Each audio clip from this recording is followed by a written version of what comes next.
A very good afternoon on our Super Saturday for the first ever Le Mans Classic Legend event.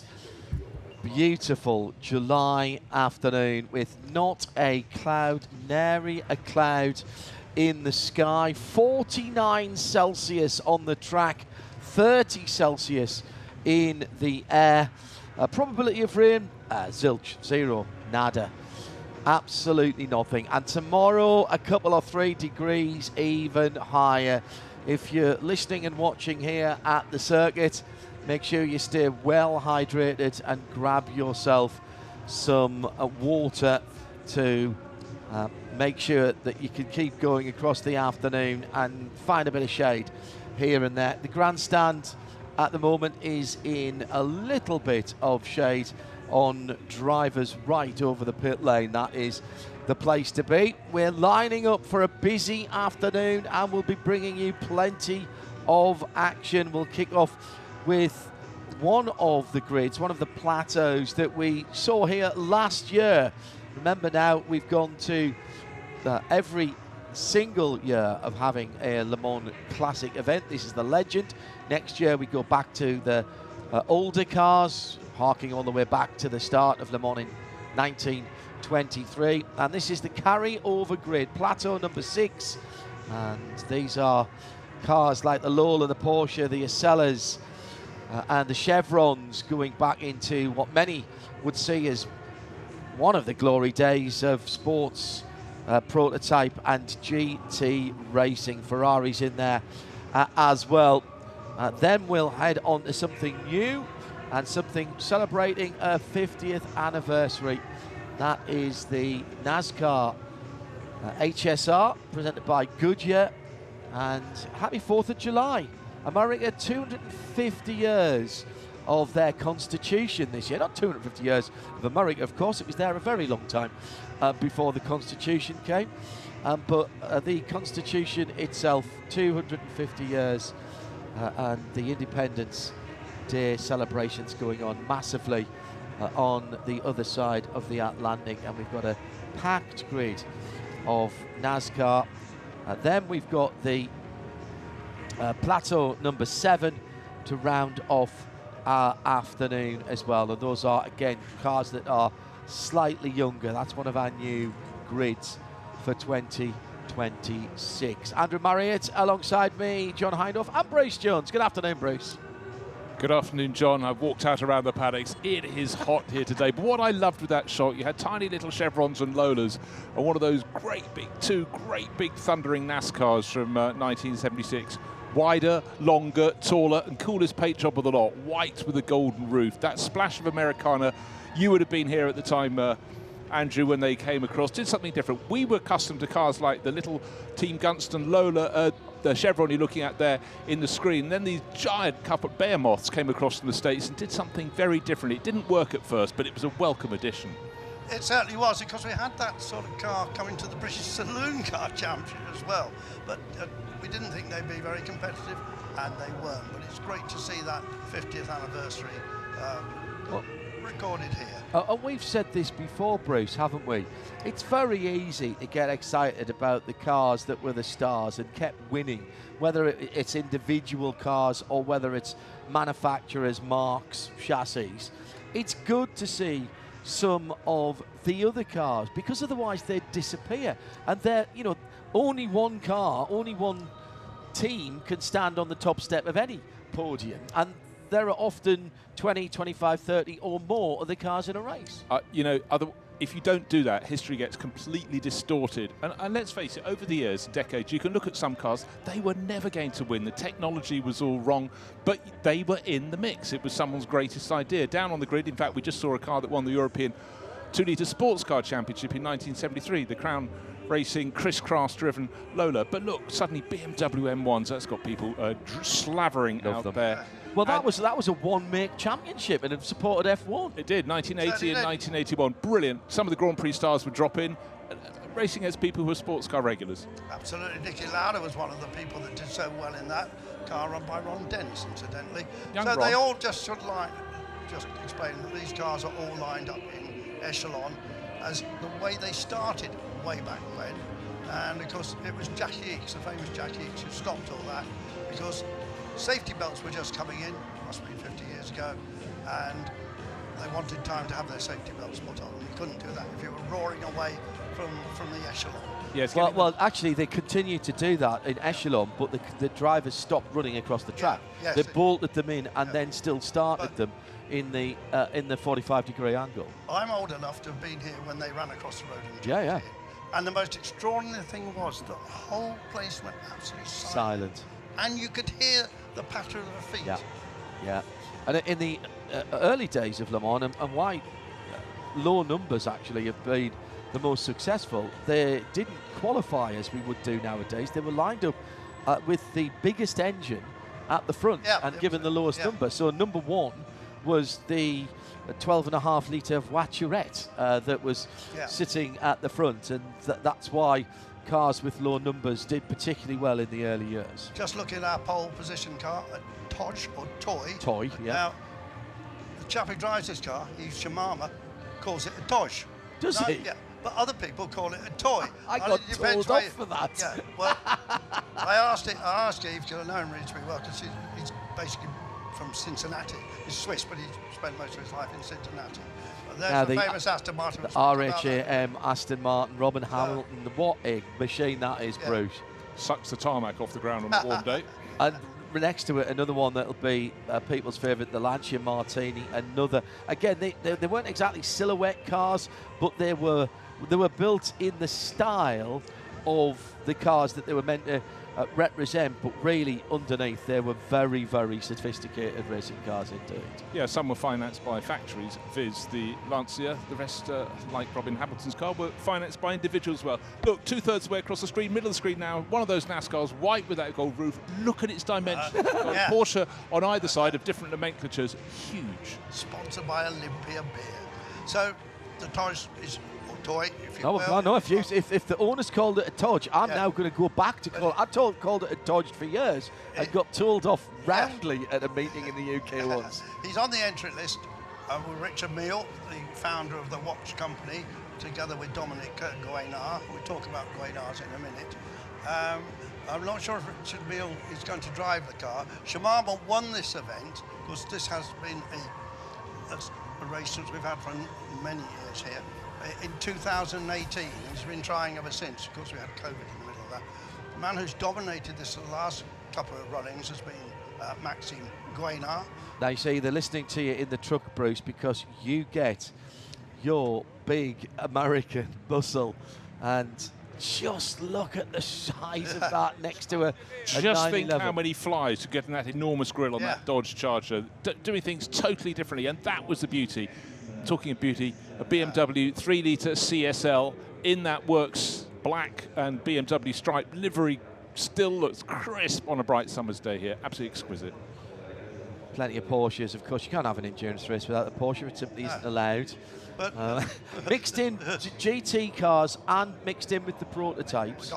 Got marvellous Porsche 935s in this, of course. 935 won the race back in '99 with the Whittington brothers and Ludwig. And of course, Paul Newman was second, a great film actor. Paul Newman with Dick Barber. Should have won that year. Shoulda, coulda, woulda. Shoulda, coulda. Yeah, one of those. That was the only year that the 935 won. It was the Whittingtons under a cloud because of their financial dealings. And if you were with us at Le Mans, you would have heard Peter Mackay telling the full story about that year. He picked that year to take a look at for a couple of Porsche highlights, 1953, which was Porsche's first entry, and that particular year as well. Very, very interesting story behind that. If you don't know, you can go to radiolemans.com actually, and Peter's pieces are up there for the first Porsche entry and that win. Here's the car, Jan Magnussen, Legacy Outlaws Racing. This is a South African gentleman. Keeps to the sidelines, but owns some pretty good racing cars, including this one. But he did drive the track today in a parade.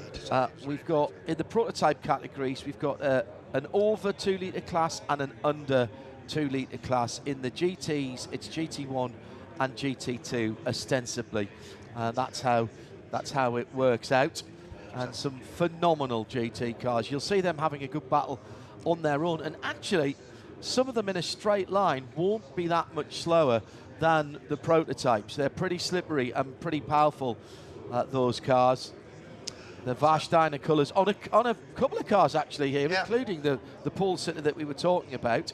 And of course the tobacco money was big back in those days, and so we had the Ligier Gitans. How very French is that livery on the cars as they are lining up for this. And members of the public allowed onto the grid for the moment. We'll start clearing them off. We have the full build-up for you with our French colleagues down on the grid. This is leading up to the 4 o'clock start. 4 o'clock was always, Bruce, the start of the Le Mans 24 Hours. It's been moved around since then for football, for various different bits and pieces, television requirements, but it was always 4 o'clock on Saturday to 4 o'clock on Sunday. Yeah. And with that sort of, you knew how long you had to keep your nursery car through the night, get into daylight. They say get through the night, go to the finish. So some teams would have rather had a 3 o'clock finish many years ago when cars were more delicate, but, you know, drivers are getting tighter and tighter. But, you know, what an array of cars, and it is so evocative this period. We're celebrating 1972 to 1984 in this. A lot of the cars you wouldn't have seen so much, like that little Osella. Others you'd have seen racing all around the world.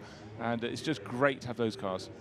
The BMW M1, so the little Osella with a BMW engine, the 1.8 and the 2 litre BMW engines, the 4-cylinder engines, were very, very popular in some of the prototypes, things like the little Chevron B8 as well. Let's go down and take some of the atmosphere. Here's Vincent down on the grid.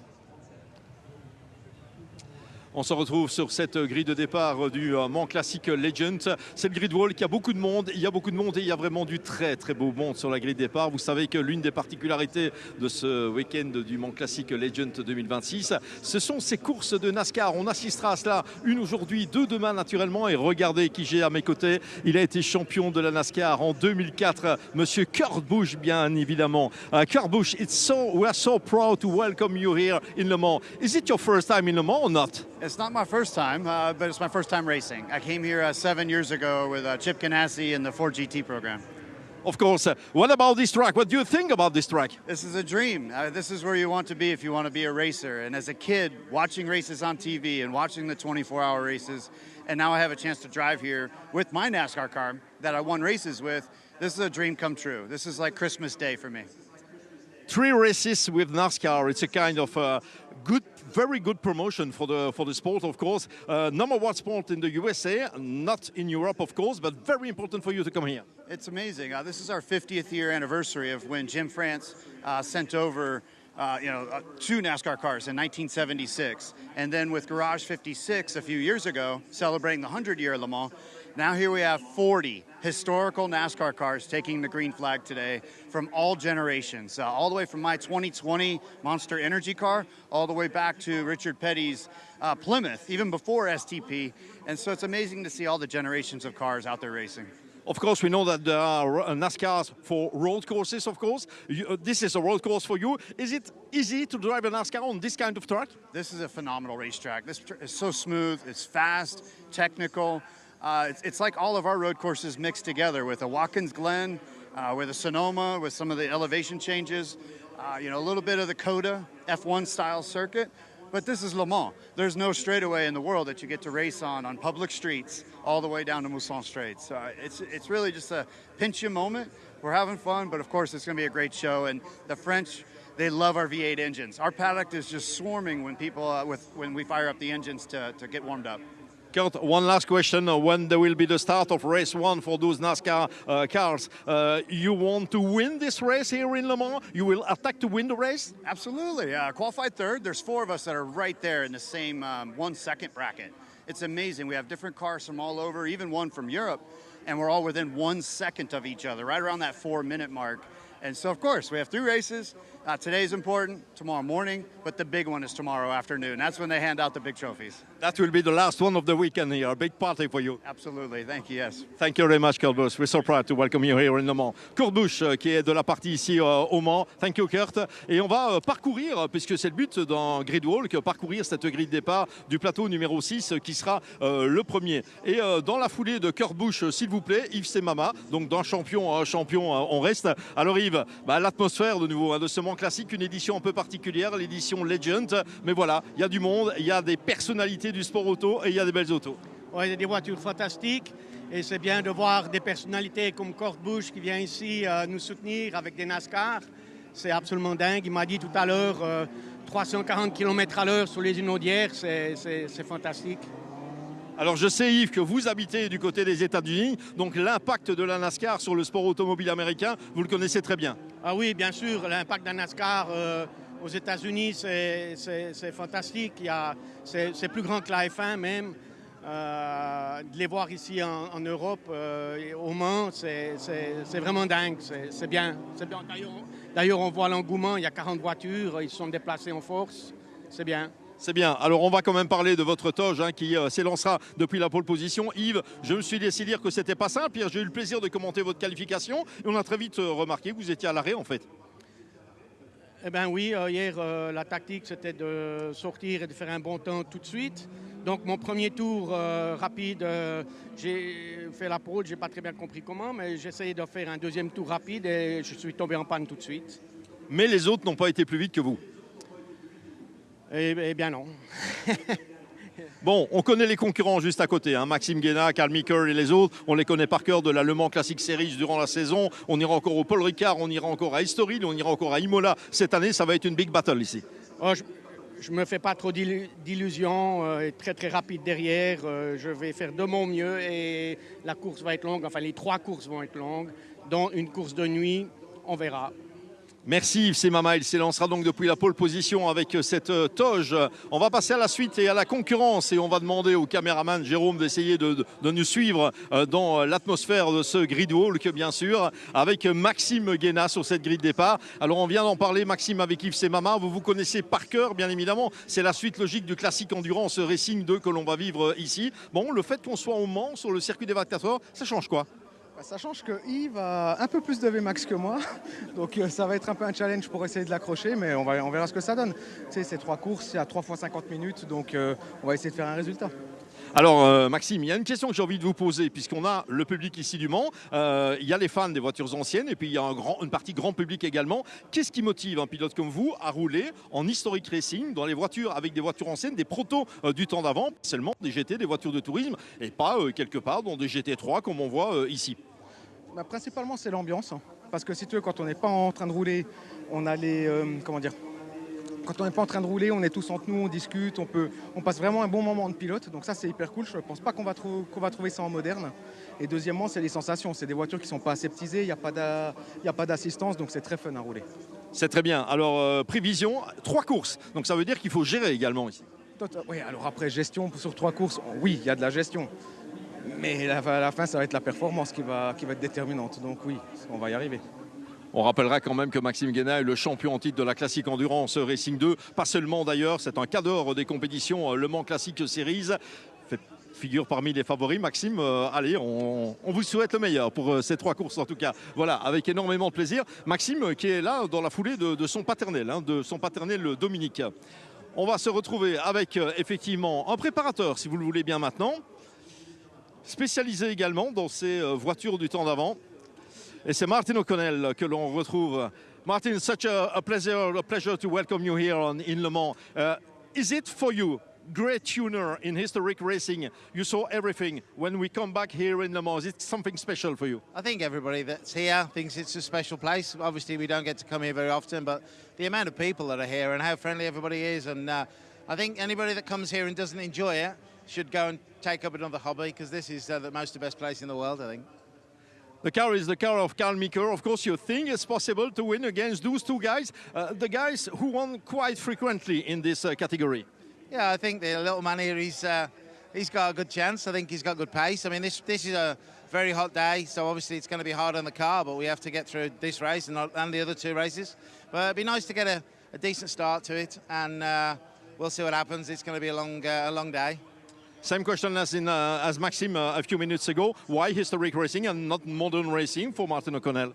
I think it's there's so much passion in it. You know, it's not about the cars, it's about the people, it's about all of the history of the cars, and when you've grown up as I did with these cars, and it's just a pleasure to be around them, and I've managed to avoid getting a proper job for the last 40 years, so we'll just carry on. Yes, he's here for so many years, Martin O'Connell. Great pleasure. Thank you very much. On y va avec Carl Meeker, the driver of this car. Carl Meeker, there will be big opponents, of course. We know the guys, Maxime Guéna, Yves Semama, and so on. You fight with them during the whole season. What about Le Mans? Is this something special for you? It's very special. It's a dream. Ever since a young child and just watching on TV, and to be here is, you know, it's hard to, you have to kind of pinch yourself, you know. Very fortunate to be here and be up front and just survive. There's a lot of racing. It's 3 whole plateaus, and I'm running 2 cars, so it's a long day. Carl, is there some strategy for you? 3 races before the finish, the official finish? 1 at a time. That's 1 lap at a time, 1 race at a time, and just work from there. Do you think it's possible to win here? I think anybody can win here if you make no mistakes and no penalties. I think that's the strategy. Thank you, Carl Meeker. Carl Meeker qui dit effectivement, tout le monde peut espérer gagner. La solution, naturellement, l'idée de base, c'est de ne pas commettre d'erreurs, de ne pas partir dans toutes les directions, bien sûr. Allez, on continue avec les pilotes présents ici sur cette grille de départ. On va continuer de visiter cette grille. On va aller rechercher des garçons, notamment comme Jan Magnussen. Et on est avec Tony Sinclair sur cette grille de départ. Voilà un autre pilote que l'on retrouve régulièrement dans les compétitions l'Historic Racing by Peter Otto, Le Mans Classic Series autrement dit. Tony, it's always a pleasure to welcome you on the start grid. Something special for you, Le Mans? Yeah, it's very good. We come here as often as we can, and it's a fantastic event, as you can see everybody here. I mean, it's just brilliant. And that's without the actual circuit, driving around it. The track's fantastic. In a little car like ours, it's just so much fun. I asked the same to Carl Meeker, but there are 3 races here. It means that from race 1, it's flat out, or you have a kind of strategy here? Well, obviously, it's no good going well in one race and then, not doing well in the other 2. So you have to kind of pace yourself. But obviously, everyone's going to try it. Every race counts, doesn't it? So, you have to take it as it comes and sort of plan as you go, fit in. Hopefully it's the breakdowns that will do it. If we can do all 3 races without any problems, that'll be fantastic. Thank you very much. Tony Sinclair, we hope it will be all right for him, of course. Jan Magnussen, of course, he's there in the shadow. That's a very good idea, Jan. Jan Magnussen, that's a former, et on va le faire en français pour commencer, ancien pilote de Formule 1, une carrière monumentale aux 24 Heures du Mans. Papa de Kevin Magnussen également, Jan Magnussen, et c'est un des cadors de nos compétitions historiques. Jan Magnussen, we see you every race of Peter Otto, of course. You like historic racing? I absolutely love it. I think it's a fantastic weekend, getting to drive some historical, fantastic race cars on cool tracks, lots of people to watch, lots of cars to race against. I love everything about it. Of course, you know this circuit des 24 heures in Le Mans by heart, but is it always the same pleasure to come back here? Yes, I'd say it's probably, obviously this is a little bit less pressure than when I was all the years with Corvette, where we had 1 mission and we had to do that. But it's still a challenge to drive the car fast. And, these are old cars, there's risk involved and stuff like that. So there is a limit, balance you have to, but it's fantastic. That's what I love most about it. Of course, is there a kind of strategy? 3 races, it means, okay, it's flat out directly, or you have to wait? No, I think we go from the beginning and see what everybody else is, what pace they have. And try and do our own race, stay out of trouble, the usual rules, and see where we are tomorrow morning. Voilà, Jan Magnussen qui fait partie des favoris avec Chris Ward d'ailleurs. Je ne sais pas où est Chris Ward sur cette grille de départ, mais quoi qu'il en soit, ce seront des pilotes qui seront à surveiller. C'est la voiture numéro 70, très exactement. Thank you very much, Jan, and we hope that it will be all right for you in those races. Et on va continuer cette petite balade sur la grille de départ maintenant pour aller retrouver Chris Ward. Ah ouais, il était loin de sa voiture, Chris Ward, finalement. Chris, you were quite far from your car, but it's okay. We find you again. Chris, you are one of the specialists of historic racing. Why so many races with all the cars? It's pure. The cars don't have any of the systems on that the modern cars have, so it's down to the driver and the connectivity that they have with the car. And such a varied variety of cars here, and a really great opportunity to be able to drive around the La Sarthe circuit in some fantastic machinery. We see each time we meet each other during this Le Mans Classic Series races, of course, with Jan Magnussen, you have a wonderful teammate. For sure. I'm not driving with Jan this weekend. He's my opponent. I'm driving with Steve Osborne in the Molten Salt BMW M1. But looking forward to the challenge, and I'll give it all I can. I'll challenge Jan if I can. The aim is to win this GT category with the BMW M1? For sure, that's why we're here. It's important for the car's history, it's great for Steve, and if we can win, that's a tick in the box and what we all want to achieve. All the spectators around the circuit want to see the cars driven really well and driven hard, and that's what we're here to do, and have a great race and a safe race. What are the strong points of this BMW M1 Pro car here? The balance of the car is fantastic. It's just a really pleasant car to drive. It responds very well to the smallest changes that we make to the car. We went out in qualifying yesterday, made some changes, and we found some time. So it's a nice car to drive. It's consistent, it's well balanced, and really great fun. Voilà, il est normalement l'équipier de Jan Magnussen durant les épreuves de la Le Mans Classic Series 2026. Ici, il fait équipe avec Steven Osborne sur une BMW M1 Pro Car. Objectif, la victoire dans la catégorie GT. Mr. Chris Ward, it's always a pleasure, Chris. Thank you very much. Allez, on va continuer cette petite balade sur la grille de départ avec un autre Britannique. Beaucoup d'interviews en anglais, on va essayer de faire une en français. Alors ce pilote ici, this guy here, is a former Formula One historic FIA champion, Mr. Nick Padmore. Always a pleasure to meet him, and very quick, of course. Nick, we are in Le Mans. Amazing, a dream come true. This is the third time I've done this, and driving the Porsche 935 with Jim Norman is just unbelievable. Really, really cool. And then the R8 with Jean-Louis Rion, so special weekend. We know that there is a history here in Le Mans with this kind of Porsche 935, of course. What can you expect? Chris Ward just told me a few minutes ago that he will win in the GT category. Bring it on. We're pretty close on time, so we're a good pairing. We just need a few more laps. We've had a few issues in qualifying, so hopefully we've got over those now. Jim's going to start. He's in the NASCAR straight after, so it's a perfect warm-up for him.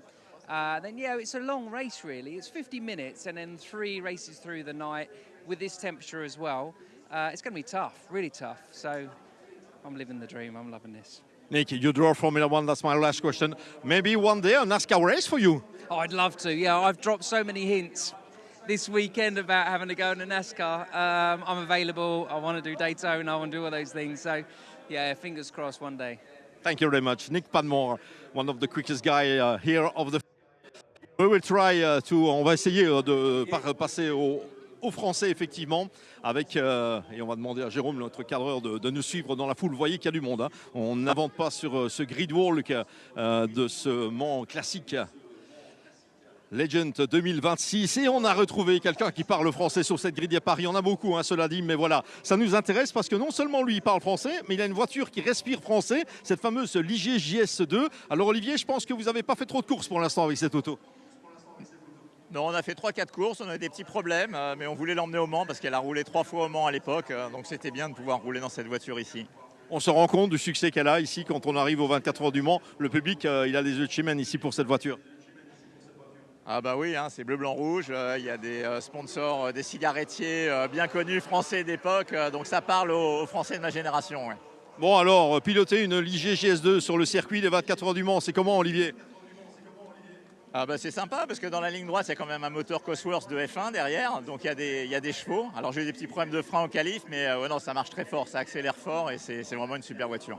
Super voiture. Et puis, si Olivier est là, eh bien, Émile Breitmayer, le fiston, il n'est pas présent au départ. Émile, on rappelle simplement que le sport automobile, le sport mécanique repose sur la mécanique. Bah oui, c'est sûr, il faut que les voitures arrivent à l'arrivée. Et moi, malheureusement, j'ai eu un problème aux qualifications avec une voiture très performante où le moteur est cassé. Mais bon, j'ai la chance de pouvoir rouler avec celle-ci cette nuit, de faire au moins une course. Donc on va voir ce que ça donne. Mais avec un moteur de Formule 1, je pense que ça va être très très sympa. Et pour les spectateurs, c'est vraiment un des meilleurs bruits du sport automobile, le Cosworth DFV. Donc ça va être très cool. Et ce qui est absolument génial avec ces deux-là, c'est qu'ils pratiquent le sport automobile historique et moderne dans le cas de notre ami Émile ici. Et ils n'ont peur de rien, ils étaient à Monaco pour rouler en Formule 1 au Grand Prix historique récemment. Olivier, ça a été Monaco? Alors oui, c'était un rêve, on a voulu le faire, donc on a roulé tous les deux, Émile avec une Williams, moi avec une Ligier des années 80, donc se retrouver au milieu des rues de Monaco dans une F1, c'était juste un rêve. C'était juste un rêve. Et puis passer, Émile, du moderne à l'historique constamment comme ça va? Bah oui, il y a pire. Je suis très content ici de pouvoir rouler aussi sur une LMP1. C'est encore un autre pilotage et c'est juste génial de rouler avec des voitures mythiques et encore plus sur ce circuit. C'est juste magique. Donc très content de participer à la course ce soir et on va voir ce que ça donne et on va essayer de faire un bon résultat. Merci bien, messieurs, au nom du père et du fils, avec Olivier et Émile Breitmayer. Parfait, bonne course, on va les retrouver pour la suite. Alors, ah ouais, il y a du beau monde ici. Hein, et on parlait de marque française il y a quelques instants. Et on se retrouve avec un monsieur qui a quelque part relancé une marque ô combien emblématique, c'est AGS. Willy Collignon, on se retrouve au Mans Classique et vous avez ce beau polo AGS. Alors, l'activité AGS, elle continue, Willy? Elle continue plus que jamais. On a fait évidemment le Grand Prix de Monaco historique, mais maintenant on fait du Peter Auto avec cette très belle toge. Et voilà, on se lance aussi dans le sport proto, en plus de la F1. Complètement différent ou pas, finalement? Ce sont des voitures déjà, mais oui, c'est complètement différent, mais c'est de la course, donc on a quand même beaucoup d'expérience à ce niveau, donc on va s'adapter très rapidement, je pense. Alors la particularité, Willy, c'est que vous n'êtes pas français à la base, mais belge. C'était quoi l'intérêt pour vous de ne pas laisser mourir, entre guillemets, cette marque AGS? Parce que c'était une belle aventure pour AGS. C'était dommage de voir cette marque un peu périr dans les stages de Formule 1. Moi, je suis plus de la course, comme tu sais. Donc, je voulais vraiment que AGS revienne sur les circuits, revienne en construisant des voitures et faire de la F1, faire du sport proto. Et sur la piste, c'est beaucoup mieux qu'en stage ou autre chose. Bien sûr, rien ne vaut la course naturellement. Il y aura donc cette fameuse toge. Et puis, voilà, on se retrouve avec Dany Lecopise ici. Bonjour. English ou français? Alors, je me débrouille en français, but English is a little better. English is a little better. Okay, we made 2 or 3 interviews in French. We can do it in English, of course. Danilo, with this toge, how is it to drive on this circuit of the 24 hours of Le Mans? It is like being born again. It's fantastic. So this is a track that you can drive on twice a year during the regular 24 hours and during the classic weekend. It is a dream to drive here when they block off all the roads. Congratulations to everyone to a wonderful event. This is just outstanding. And the car is amazing to drive. So what's the expectation? What are the expectations now for this race? 3 races in this category, grid number 6. What can you expect? Always 3 expectations. First, to arrive. Second, not to arrive last. And third, try and arrive in front of the guy ahead of you. Ok, alors il disait il y a 3 attentes ici. Premièrement, arriver. Deuxièmement, ne pas terminer dernier parce que ça c'est quand même la gêne. Et puis troisièmement, terminer devant tous ceux-là, quelque part, de manière à pouvoir éventuellement remporter la course. Danilo Copis, thanks a lot Danilo. It's a real pleasure. Thank you very much guys. Et on continue à parcourir cette grille de départ pour clôturer notre petite séquence grid walk ici sur ce circuit du Mans. Avec notamment cette très très belle Osella que l'on retrouve ici, Roberto Turiziani, le pilote de cette Osella. Alors on sait qu'il y a des Lola, on sait qu'il y a des chevrons, on sait qu'il y a des voitures de ce type, la Ligier bien évidemment. Et puis il y a cette marque italienne Osella. On n'oubliera quand même pas qu'Osella est une marque qui est allée jusqu'à la Formule 1. Hein, on se rappelle les performances notamment de Jean-Pierre Jarrier avec ce genre de voiture. Roberto, we'll do it in English or French? Un peu français. Italienne? Oui, vous êtes italien, donc vous parlez un peu français, il n'y a pas de souci. What can you expect? Qu'est-ce que vous attendez de cette course, Roberto? Quoi? What can you expect of this race? Molto very well. Una cosa molto importante, sì. Il dit, le principal, c'est que ça se passe bien, naturellement. Et ça, c'est vraiment l'idée, c'est d'aller jusqu'au bout. Thank you very much, Roberto Turiziani, avec cette haussée-là. Et puis on va clôturer. Oui, je pense qu'on va devoir dégager cette grille de départ. Ce sera la fin du grid walk. On va essayer de trouver une dernière personne à interviewer sur ce grid walk. Et puis on repliera tout ça. Et on vous laissera en compagnie de Bruno Van de Sik pour la suite au niveau des commentaires. Et puis je fais un petit coucou également à tous ceux qui commentent tout simplement ces épreuves. Le live streaming qui sera important d'un bout à l'autre. Et puis voilà, je voulais terminer avec celui-ci, Simon Nobili, parce qu'il est italiano-français, on va dire ainsi, Simon Nobili. Et c'est un pur produit Le Mans Classic Series, un pur produit Peter Otto. On l'a vu rouler avec des Lotus Elan, on l'a vu rouler avec des voitures de plus en plus grosses. Et là, Simon, on est avec un proto. Oui, avec un proto, c'était vraiment une grande découverte pour moi cette année. Mais c'est un vrai challenge et c'est vraiment un grand apprentissage. Un grand apprentissage, ça va vite naturellement, on imagine, dans les unodières avec ce genre de bolide. Ça va vite, ça tourne vite, ça tient les virages d'une façon hallucinante. On prend des jets chaque fois qu'on prend un virage. On a l'impression qu'on était bon et en fait non, on est trop lent encore. Ma dernière question, Simon, dites, il y a le 13 sur la voiture, c'est vous qui voulez ça? Oui, c'est mon numéro fétiche. Mesdames, Mesdemoiselles, Messieurs, le 13 est au départ officiellement au Mans pour le Mans Classic Series et le Mans Classic Legend surtout avec ce premier plateau, le plateau numéro 6. Voilà, on a fait un peu le tour de tout ce qu'on pouvait vous proposer ici sur cette grille de départ. On rend la parole à nos commentateurs divers, que ce soit sur le circuit ou sur le live streaming. Et on se retrouve d'un bout à l'autre de ce magnifique week-end. Brilliant stuff from Vincent down on the grid. Not just covering a lot of ground, but a few different languages as well. I think you got from that, even if you don't, you can't easily translate the French, that everybody is looking forward to this. This is genuinely something very special indeed. The lure of the 24 Hours of Le Mans circuit, which, as you heard so many times there, isn't something that you can just pop onto and have a go. There are great racing circuits around the world, and if you have the wherewithal and the time, you can go testing, you can rent them for a day, you can go and do a track day there. That's not the case on the Circuit de la Sarthe, Bruce, and every metre, every yard around this circuit, you can almost feel the history thrumming through the tyres into the car that you're driving around. That is the very essence of the place. If this was a brand new circuit with this layout, you'd go, wow. Yes. Layer on more than a century of history, and the chopping and changing of sports car racing, the day, the night, the hot, the cold, the wet, the dry, that's only the tip of the iceberg about Le Mans.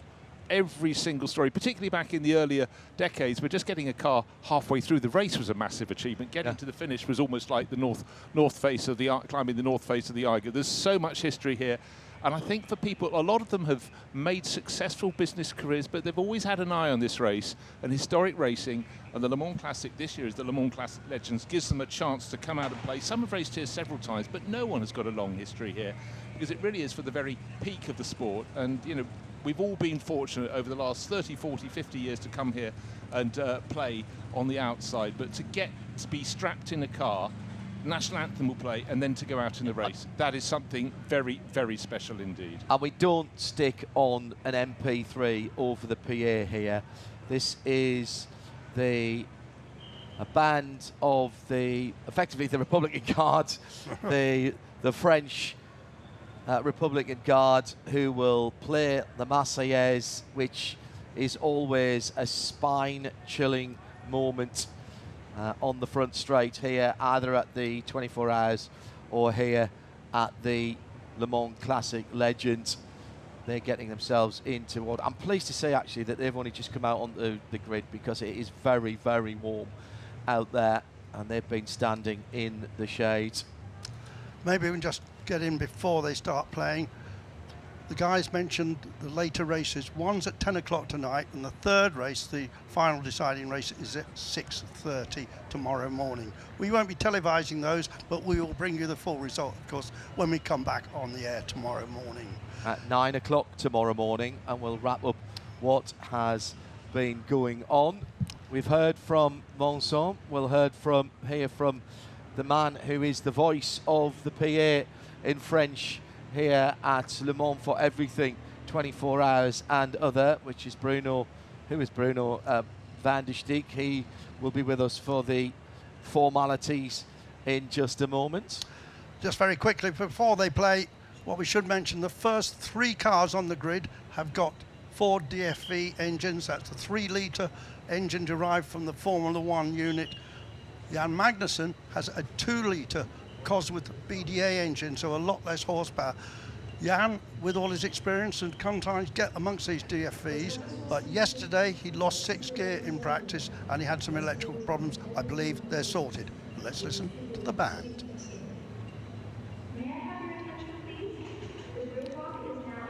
Well, I think the band are just warming up before the Marseillaise, and we've got a minute or two. Jan Magnussen, whose son Kevin Magnussen, who raced here at the 24, he's part of the new ownership group for Le Mans FC, which have fought their way back into the higher echelons of French football. Johnny Palmer and I were watching the results coming through from their last game of last season, and they are back after some hard times. The red and gold of Le Mans FC will be back in the higher leagues this year. Jan's done this race 23 times, John. 4 class wins, most of them with Corvettes, of course. So I suspect Jan will get amongst the DFV cars, particularly he thinks that in the night he'll be quicker than the DFVs. So the last moments before the formalities come to a head with the national anthems. Bryce Jones, first of a new event. It's always difficult to know until sometimes a couple of weeks after, and we sort of process it back at home. But what we three have been talking about in the last few days is the atmosphere of this event, how it is distinctively different from the 24. And I suspect next year when we come back for Le Mans Classic Heritage, we'll find a difference in the atmosphere again. I like the fact that it's got its own, almost its own personality already, this event. It does. It's being redefined as we welcome effectively another several decades of cars to tack onto the back, but we've split it into 2 events. And now, the Marseillaise.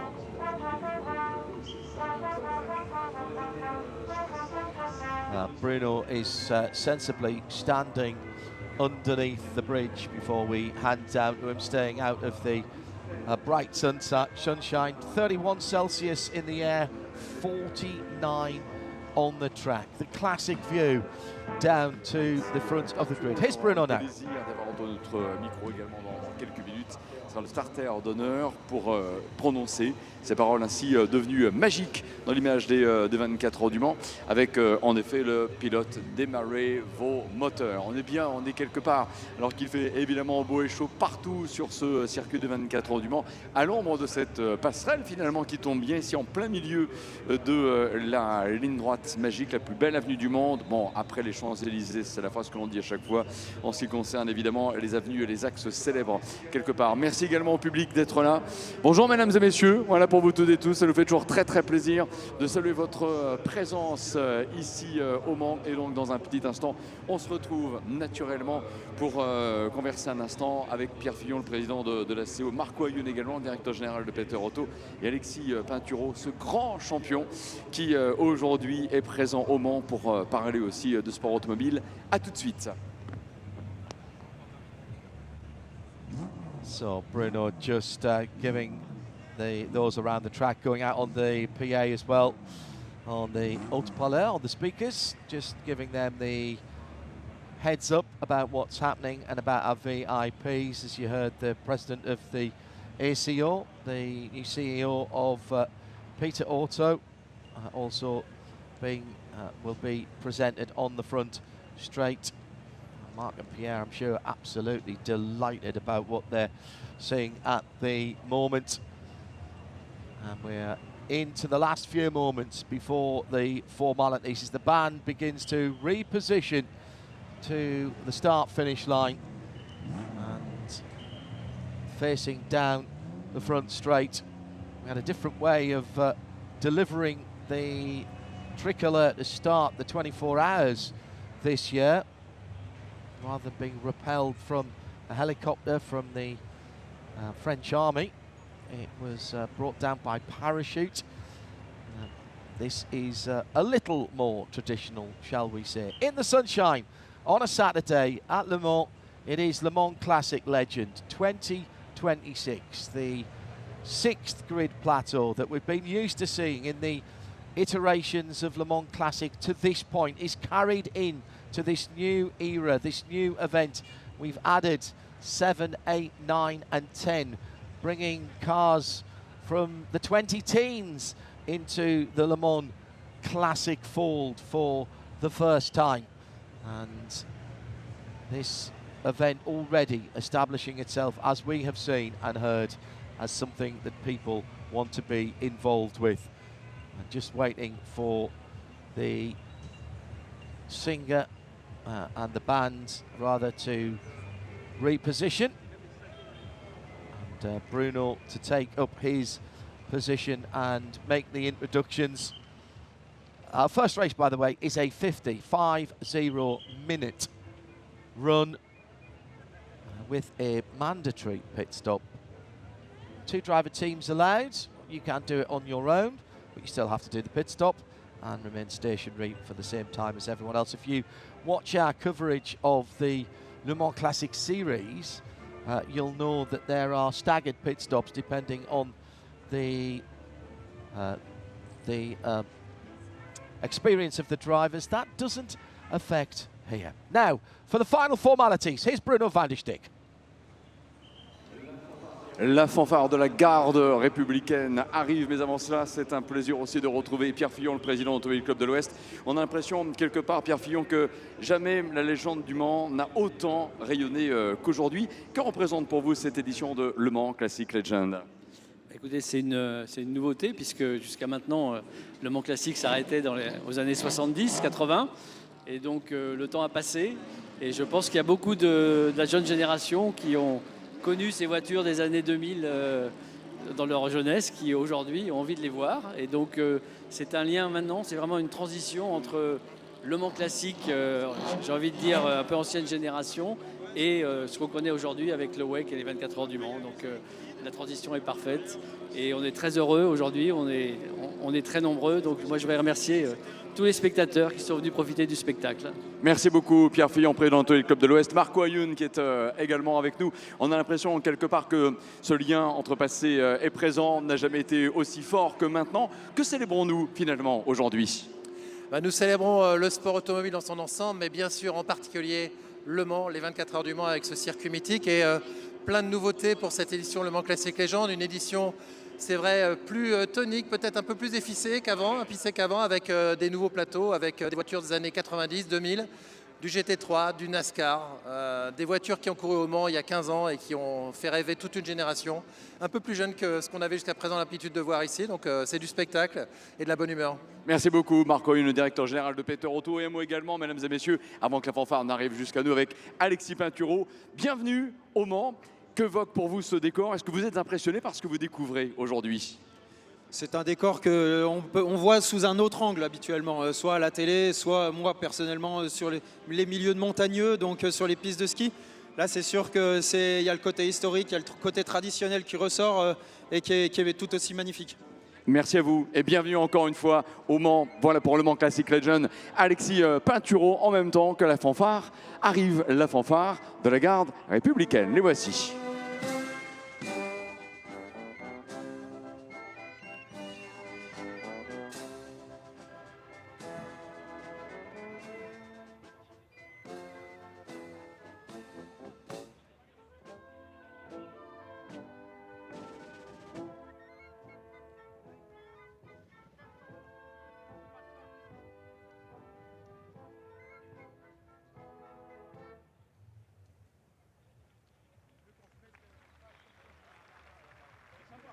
Merci d'applaudir comme vous le faites la fanfare de la garde républicaine.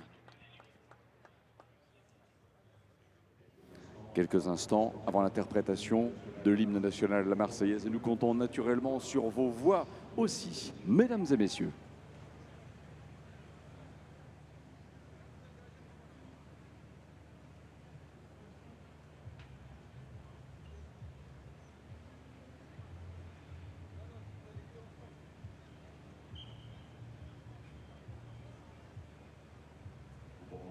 vont pouvoir rejoindre la fanfare de la garde républicaine.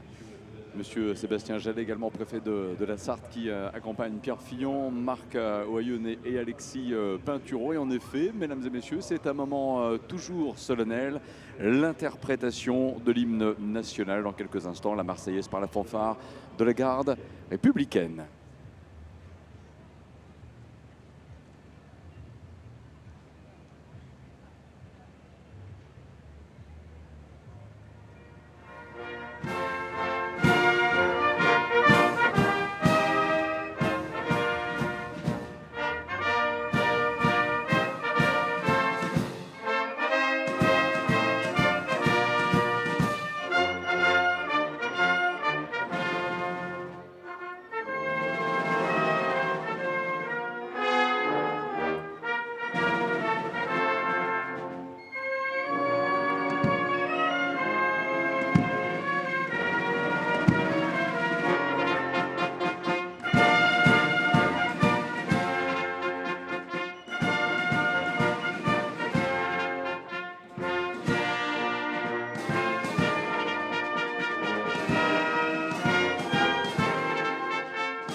Applaudissements pour la fanfare de la garde républicaine et l'interprétation de la Marseillaise.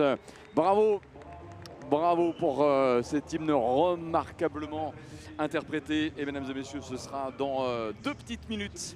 Celui qui est effectivement aujourd'hui présent. Ah, on est clairement loin des montagnes, mais qui est là, présent, parce qu'effectivement, lui aussi, un fan de recherche de performance absolue, de vitesse aussi lorsqu'il est question de descendre ainsi des flancs de montagne. C'est Alexis Pinturo. On va s'en approcher en même temps que, voilà, on va voir quelques premiers moteurs peut-être qui ont déjà démarré, mais ceci étant, il va falloir faire attention, car ce sera évidemment dans une petite minute, symboliquement, que Alexis Pinturo pourra prendre ce micro et effectivement proposer ainsi aux pilotes de démarrer clairement les moteurs en ouverture évidemment à cette première course de Le Mans Classic Legend avec le plateau 6 et cette balade dans les années 70. Voilà, profitons-en encore.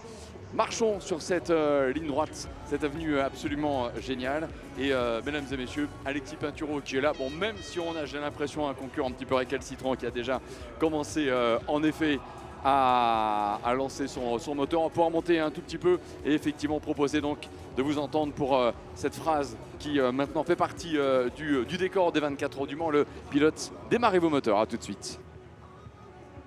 So we are waiting to hear what would be the famous words, probably the most famous words in motorsports. Drivers, start your engines. Here it will be pilote démarrez votre moteur that we will hear, and that is the next part of the formalities. The drivers have now climbed into their cars. They'll not want to be sitting in there too long. It is pretty steamy. The good news is the humidity is nothing like it was earlier in the week, so it's a pretty dry heat at the moment as our VIP party walk to the front of the grid.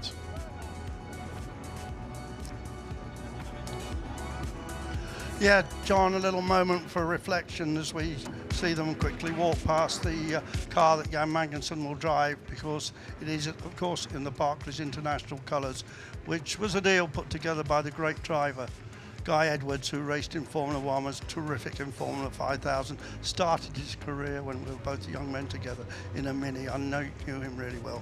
He just died the other day in Ireland. Sad his loss. He was a huge influence on various different drivers and teams finding sponsorship.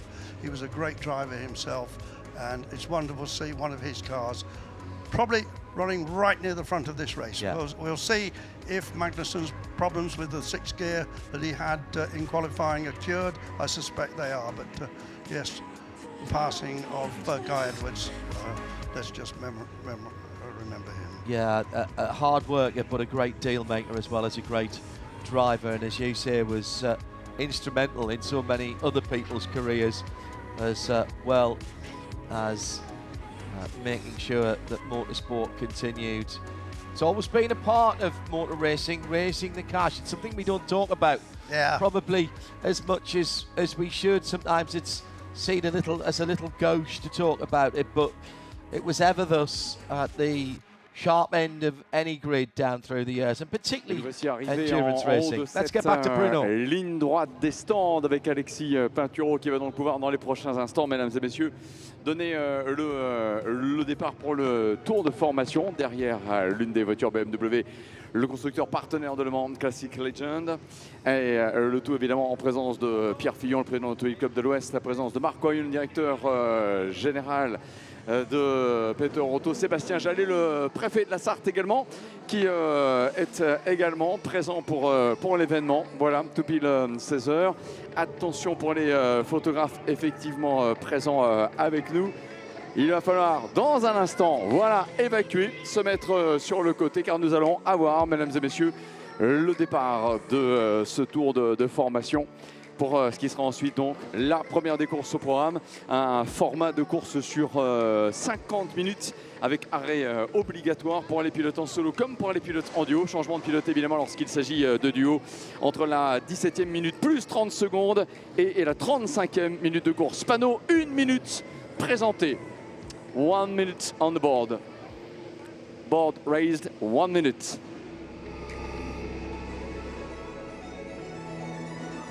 Yves Sebama avec la toche pour le pilote de la pole position. Évidemment, à cet instant, beaucoup d'émotions sur la grille de départ, de concentration également pour les pilotes. On les imagine aussi impatients de pouvoir s'élancer compte tenu de la température ambiante. Attention donc, ce sera, mesdames et messieurs, un skieur alpin qui a permis à la France d'avoir bien des victoires, pas de 30 secondes, 6 globes de cristal, 3 médailles olympiques, 34 victoires en Coupe du Monde, 77 podiums, 8 médailles dont 3 en or en championnat du monde. Attention, mesdames et messieurs, dans quelques secondes, Alexis Pinturo va déployer le drapeau bleu, blanc, rouge et c'est maintenant. Top départ pour les voitures, top départ pour les voitures. L'instant de se mettre en place derrière la BMW Leading Car et nous aurons le départ et notamment la Porsche 935 numéro 78. Il n'est pas sans nous rappeler également, oui, avec également ces effets pyrotechniques. Waouh! Pour donner le coup d'envoi, la première course, attention, la deuxième toge un tout petit peu récalcitrante au niveau de la grille de départ et du lancement de la procédure de départ. Voilà, elle part, la numéro 71, mais un départ un tout petit peu laborieux. Les autres voitures me paraissent être prises au rendez-vous, et notamment la Dodge, qui nous rappelle également ce lien historique entre NASCAR et 24 heures du Mans. Voilà, c'est parti, mesdames et messieurs, c'est parti à l'instant pour le tour de lancement avec la première des courses et naturellement les pilotes aussi, avant de retrouver Vincent Franzen pour nous dire ce qu'il en est de la progression de ces voitures dans ce tour, mais certains qui chauffent déjà les pneus. Pas trop de difficulté à mettre les gommes en température compte tenu de la température ambiante justement, mais voilà, entre Chevron, BMW M1, Porsche 924 et Ligier pour compléter le tout. C'est un très beau plateau qui a été constitué pour justement le plateau. Et c'est parti. Et ça roule, mon cher Bruno, effectivement, avec les voitures qui sont dans les unodières au niveau de la première chicane maintenant pour le peloton. Tour de formation, effectivement, avant le grand départ, une épreuve de 50 minutes, la première d'une série de 3, ce sera comme ça pour l'ensemble des plateaux. Et je vous rappelle que juste après cela, eh bien, on va retrouver les stars de la NASCAR pour la course numéro 1, avec ces courses qui vont quelque part s'entremêler avec les différentes manches des plateaux de ce Le Mans Classic Legend. Plateau numéro 6 sous la conduite d'Yves Semama et de Maxime Guéna, Carl Micker, le Canadien, Yann Magnussen, le pilote danois, Timothy Papa, cet Américain, Michael Holden avec une Porsche 935 A3 également en troisième ligne, Steven Osborne avec la BMW M1 Procar et Tony Sinclair avec sa Lola T292 en quatrième ligne, Dominique Guéna avec une Porsche 935 également et Pascal Duhamel avec une Porsche 930 Turbo Groupe 4 cinquième ligne, Jim Norman avec une 935 A3 et Christian Vaglio-Giors avec une Ocella PA6. On en a 3 des Ocella au départ de cette épreuve. Et ça promet d'être tout simplement exceptionnel. 48 voitures au départ de ce plateau numéro 6. On attend la fin de ce tour de formation. Et puis ce sera le go officiel ici sur le circuit de 24 heures du Mans. Course numéro 1 du plateau numéro 6. Thank you very much to Bruno and Vincent. Welcome to the English language stream for the Le Mans Classic Legend 2026, the start of a new era of historic racing here at the 24 Hours of Le Mans circuit, bringing us more up to date than ever before, adding new cars, adding new followers, maybe even making new history as a new chapter has been written in the Le Mans Classic. This is the Legends. Heritage is back next year, and we start the 4 o'clock race, the traditional race start on a Saturday afternoon with the carryover. This was the grid, the plateau that was with us last year for the last of the once every 2 year events, and it's bringing us into this new era. We've got a Dodge and 3 Lawlers at the front, 2 of the big engine cars and 1 of the sub 2 litres, then 2 Porsches, then a BMW and a Lawler, another 935 and a 930 Turbo, along with another 935 K3 and the Acela P8. The Lotus Esprit on the inside of row 7 with a 924 Carrera GTR. How rare is that from 1982? Then the Chevrons and the Ligiers and the Acelas and the Marchers and everything else following through. I'm John Hindhaugh. Alongside me is Andrew Marriott and Bruce Jones. And in the sunshine, is there anywhere we'd rather be than right here at the Circuit de la Sarthe for the start of this new venture, this new event for Le Mans Classic? What I love about this so much, John, is not just the circuit, the dramatic build-up to the whole event. It's the fact that this is a period, 1972 to 84, great change within the sport, but obviously the field we're seeing now is a melding of that decade and more of racing, so these cars wouldn't all have raced together. Right up front, we've got the sports cars from the late 1970s, but then you go back through and you get the K3 Porsches, the 935 K3s, we're moving into the 80s and so on. It's a real melting pot, but just look out for the start. The sports cars, the 3 of them with the DFV Cosworths, should pull away, and down the long straights they have a huge advantage, but look out for Jan Magnussen, the pale blue and white Barclays International car. He's short on horsepower, but he's not short of ability or ambition. In behind the BMW leading car, and thanks to BMW UK for the M5 Touring that got us here in comfort and style. Sounds fantastic as well with that 4.4 litre V8. Andrew Marriott, you saw these cars in period, you followed them since. There are stories on every single row of this grid. Absolutely, John. Some wonderful cars that I haven't seen for long. That's one of the magic moments of coming here, is seeing cars. Oh, I've forgotten that. Oh yeah, I remember that moment.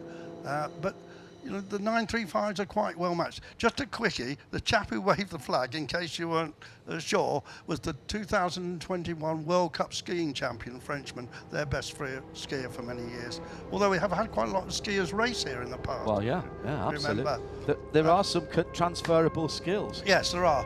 But anyway, that's who he was. So the cars coming round. There's the Aston. An eclectic mix of machinery.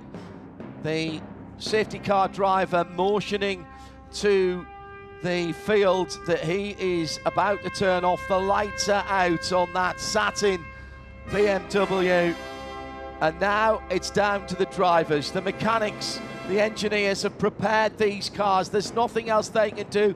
Those that have teammates, co-drivers, they'll be standing in that famous pit lane, waiting for the noise, waiting for the cars to go past. Coming through the Ford chicane, the BMW will take them through the first part and then dive off right-handed, and then it'll be Yves Shimama and Maxime Guinart who will bring them to the line.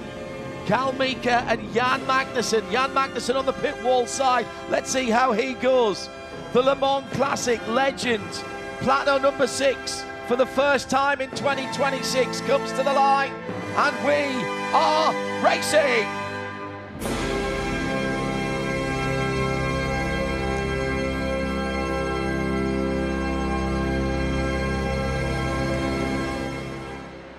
Well, dramatic music and a hugely dramatic start. And again, the lack of horsepower for Jan Magnussen has been swallowed by at least one of the two of the Porsche 935 K3s. He always was going to lose out at that point, but he'll hang in there. And now look, the first three cars all with DFV power, but Jan Magnussen actually has picked off Cal Mika. He's gone into third place. This is the part of the track where that smaller, lighter, more nimble car, and with the skills of Magnussen, should be at its best. He'll need to be right under the rear wing of the Maxime Grenat car, right ahead of him. The GT cars fighting amongst themselves further back, and here comes the BMW M1 fighting its way through the Pro car started by Stephen Osborne, that black number 88 machine. Now, can they hold on to the pace down the first part of the Mulsanne straight? Nice clean start, a little bit ragged in the middle, but that's fine. Nobody has to try and win the race on the first couple of corners, Andrew. Shamama in the lead. He won this back in 2018. The man who is second, of course, dominated this race last year and in 23, Maxime Guenard. That's the ex-Opfer Group car. Magnussen in fourth place. Cal Mika's got back through, used the power of the over 2 litre car and has pulled back through. Now this is where Magnussen's just got to tough it out and try and stay somewhere close as they come through the heat haze. It's very hot here. If you are just joining us around the world, welcome to our live free coverage. 31 in the air, 49 on the track, setting the tyre temperatures. I don't even know where you'd start with your starting pressures here.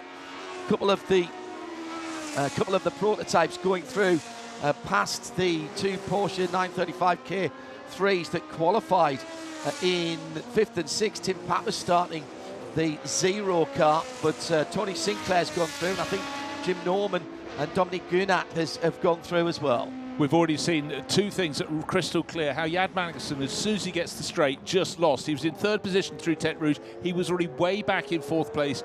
His only chance in this race is the rest of the track from Mulsanne corner on the leg back to the pits. In between, he'll have to take the corners absolutely way quicker than anyone else.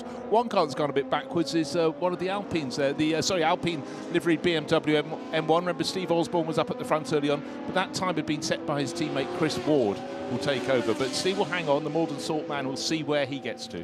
You're not seeing things. There are two Porsche 935s in the Tedfield Interscope colours, and that's a car with that just going through your picture there is the second. And interestingly, we got Danes in 4th and 5th place. Actually, the second day, Michael Holden has just been passed by Pappas. Tim Pappas, famously will be running the 540 later on. That was always his number. And the number 33 going through is the GT2 of Mikkel Bach, contemporary driver, 924 Carrera GTR. What a car that is. Seeing a lot of love on the socials for the transaxle cars from Porsche owners. Minty GTS, I've seen you posting a number at RSL_studio if you want to get in touch with us. Good to have your company wherever you are around the world. The two K3s running together, Bruce. Yeah, exactly. This is one of these, the BP livery car. Cookwood's entry in 1982 finished 5th overall, but that made it second in the IMSA GTX class. But it's chasing Tim Pappas, who's got the first of those two Interscope, black with pink and orange stripes on it, going very well in the battle of the 935s. A name to look for, may remember him. Super enthusiastic when he hit Formula One in the late 1970s, early 80s. Jan Lammers in the race. He's starting to pick people off. He's in a Porsche 924P. Doesn't deserve to be up as far as he is, but that's typical of Jan's career. Ever enthusiastic. Look, he's not heard of that. Now the battle going on for position. Jan Magnussen straight away down the field at the moment in 4th position in that blue car. But look at him, the way he takes to the corners. That's a sub 2 litre car ahead of him. All cars with bigger engine. Later on the brakes into the Dunlop chicane and goes through in that sky blue car. Beautifully prepared. The Racing Outlaws car, and they are pushing very, very hard indeed. He'll try to get a little bit of a gap before he gets on through Tete Rouge and down onto the first part of the straight. Here's a marker for you. At the end of the opening lap, Jan was 4.5 seconds down on the race-leading Toj of Yves Skamama. If that's magnified on each lap, he'll be falling way back. But just remember, his point of view was in the night race, I think he'll have an advantage in terms of he knows this circuit so well. From what was it, 23 visits to Le Mans 24 hours? Of course he knows it well. Great to see, and even better to hear the Arham, the Aston Martin that Robin Hamilton campaigned so strongly for so many years. GT cars going through, all having their own scraps. And there's one of the NASCARs. Oh, and a little bit of smoke. Quite a lot, John. Yeah, that doesn't look good. Is it the little Polar Roofs Lotus? It qualified very nicely, and sadly that is trailing for Kenneth Baird. He'll have sent something. He'll certainly got people on the pit wall waving to him, but that does not look good. Jan Lammers actually has just lost a position to Jörg Auberhard in one of the GT1 cars. It's an RSR, in fairness, 911, so not really apples and apples there. That's more like apples and tennis rackets, although they are both Porsches. At the front of the field, Shimama and Maxime Guinard, Yves and Maxime. Well, we've said that a few times, gentlemen, when we've watched this series over the last couple of seasons that we've been part of the TV coverage across the world. And into the pits, an early caller, I'm afraid. And this is not a scheduled. In fact, the BMW chase car just coming in behind it as well. So that will pick off for you as they come in. Yeah, John, of course, in our normal Le Mans Classic races, we've got several coming up yet, but we've been in Dijon, and we've been in Barcelona, we've been in Spa. Most of these cars are coming from what we call their Classic Endurance Legends too. Oops. And that's where Shimama and Guinard regularly race each other, as the Datsun. Remember, in the old days, Nissans were called Datsuns. Yeah. You know what? Something rather special. That was the first ever Japanese car to finish at Le Mans back in 1975. That very car, I believe. Exactly so. 26 out of 27 runners, but there we are. They came and they got to the finish. That was the first bit of conquering. This battle at the front, though, this should go the whole way through to the flag, and then they'll have to do it twice more. Fans from British racing in the early... Oh, dear, there is Polar Roofs Esprit. Qualified very well indeed, but for Kenneth Baird, he'll be looking at those gauges that might not be where they were at the start of the race. It's had the black and orange flag, the mechanical flag, what the Americans called the meatballs, black flag with an orange disc in the middle of it. I suspect that might have come out at the start-finish line when he was struggling, and with a bit of respect for his fellow competitors, he's pulled that car up, and I think he's pulled that up at the Daytona chicane. Meantime, Jan Magnussen in that immaculately... That car looks like it was built yesterday. The Datsun continues on to the first part of the Mulsanne Straight. Second part of the Mulsanne Straight, should I say. Just a little pointer for you. I picked out 4.5 seconds of the gap between our race leader, Yves Simama, and his Toj at the end of the opening back, and then down 4.5 seconds back to Jan. He's lost another 7 seconds. Not his fault, he's going as fast as he can, but he's giving away so much in terms of cubic capacity. The car that we saw coming into the pit lane was the Acela that dived into the pit in the PA3. So that car, I think it was Michael Letteste who started that, and we've also had the number 63 car into the pit lane as well. And did I see Carlos de Quesada's car shown in the pit lane as well? Alas, so yes. Right, okay. Maxime, Jan and Michael Holden, fastest laps in class last time around. Leaders at the bottom of the hill. I would think, Andrew, that here's a battle for the lead, and it looks like Maxime's going down the inside into Tertre Rouge, gets the run through the Forest S's. It looked like the leader was really struggling for front grip there, and I was just about to say, it looks like these hot temperatures on the track, nearly 50 Celsius now. That is, Yves Shimama was really struggling to get turned in at the bottom of the hill there. He certainly was, and of course Maxime's about half the age of Yves as well. Here's another good battle of them. There's the March just been passed. I haven't given that much of a mention, and there's the number 30. Yeah, that was one of the Interscope cars. We're just having a... Yeah, that was Peter Fisk making the move in that little Lola. And just up front, though, just a little thought about the now what we have. This is a replay of a 935 the second. The Interscope car's having a moment, showing us its doors, a little rotation, but no gravel involved. Dr. Jim Norman there. Physician heal thyself, I think, on that one, as he's flat spotted his tyres. But he's not hit anything. He might have a little bit of a vibration. So at the front of the field, they've switched back over again. And that's not Shimama coming in. That's the other. That's the other. The other car. Yes, they have. Oh, Shimama spun it in the second chicane. too much. No, that's, yes, that is Shimano. I thought it was, yeah. As he goes around, spun up the rear tyres, getting on the power. I think he's struggling for grip. Whether they've started that car with slightly too high pressures or whatever, but that was, it didn't look like he was really leaning on it there. It broke away very nastily.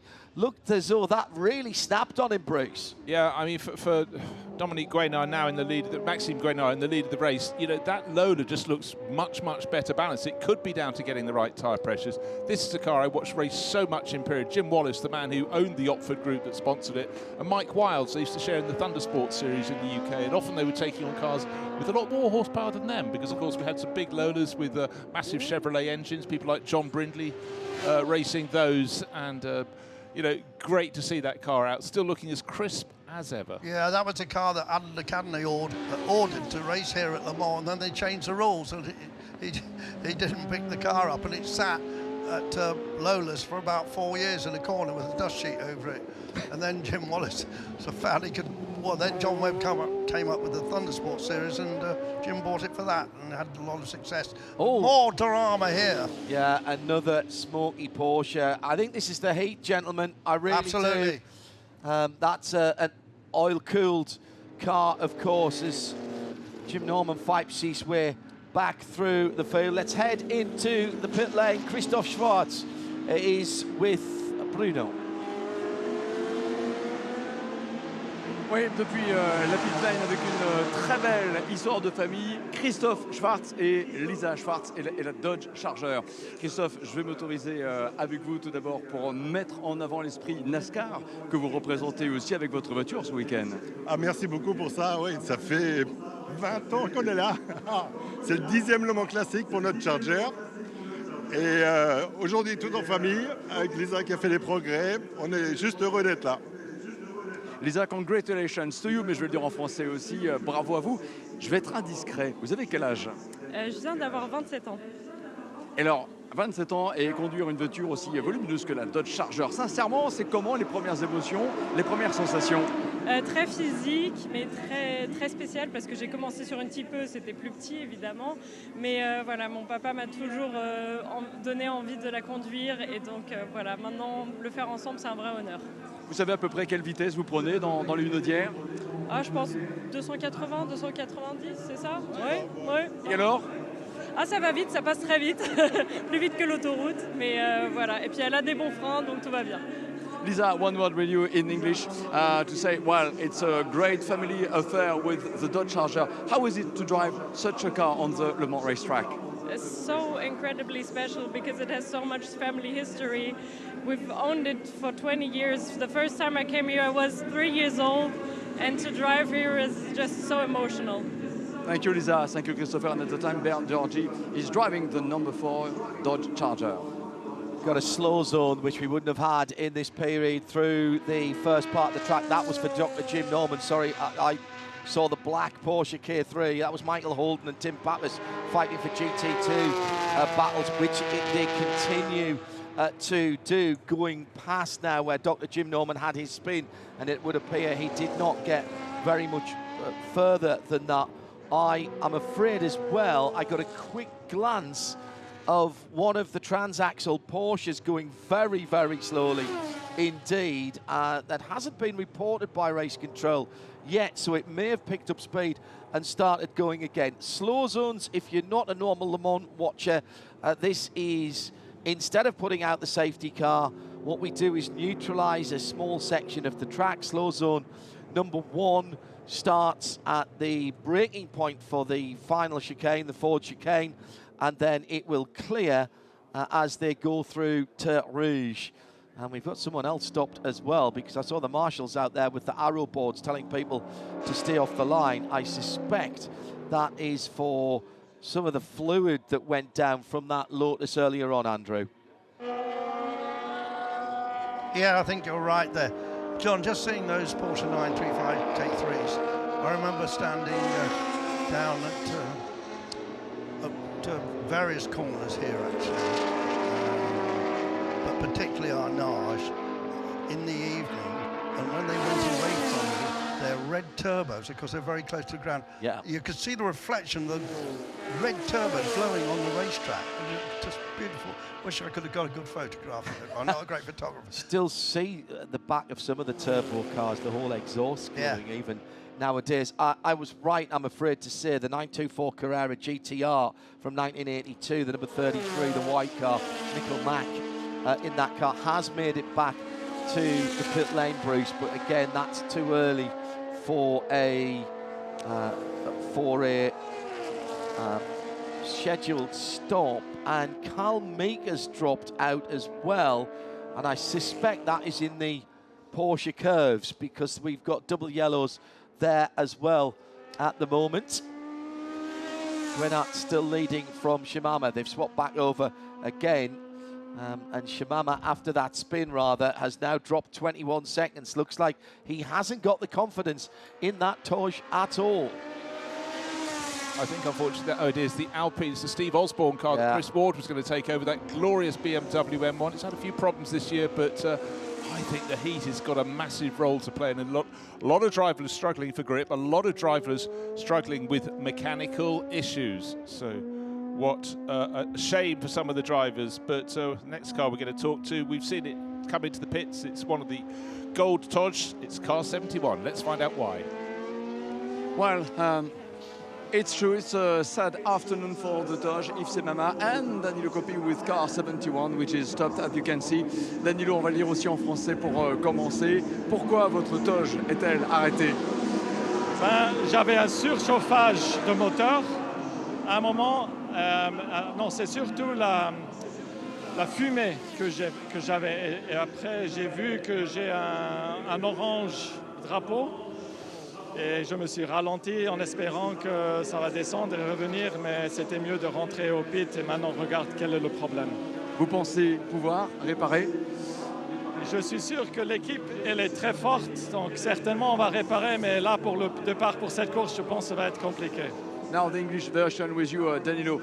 Why the stop of the number 71 Toge?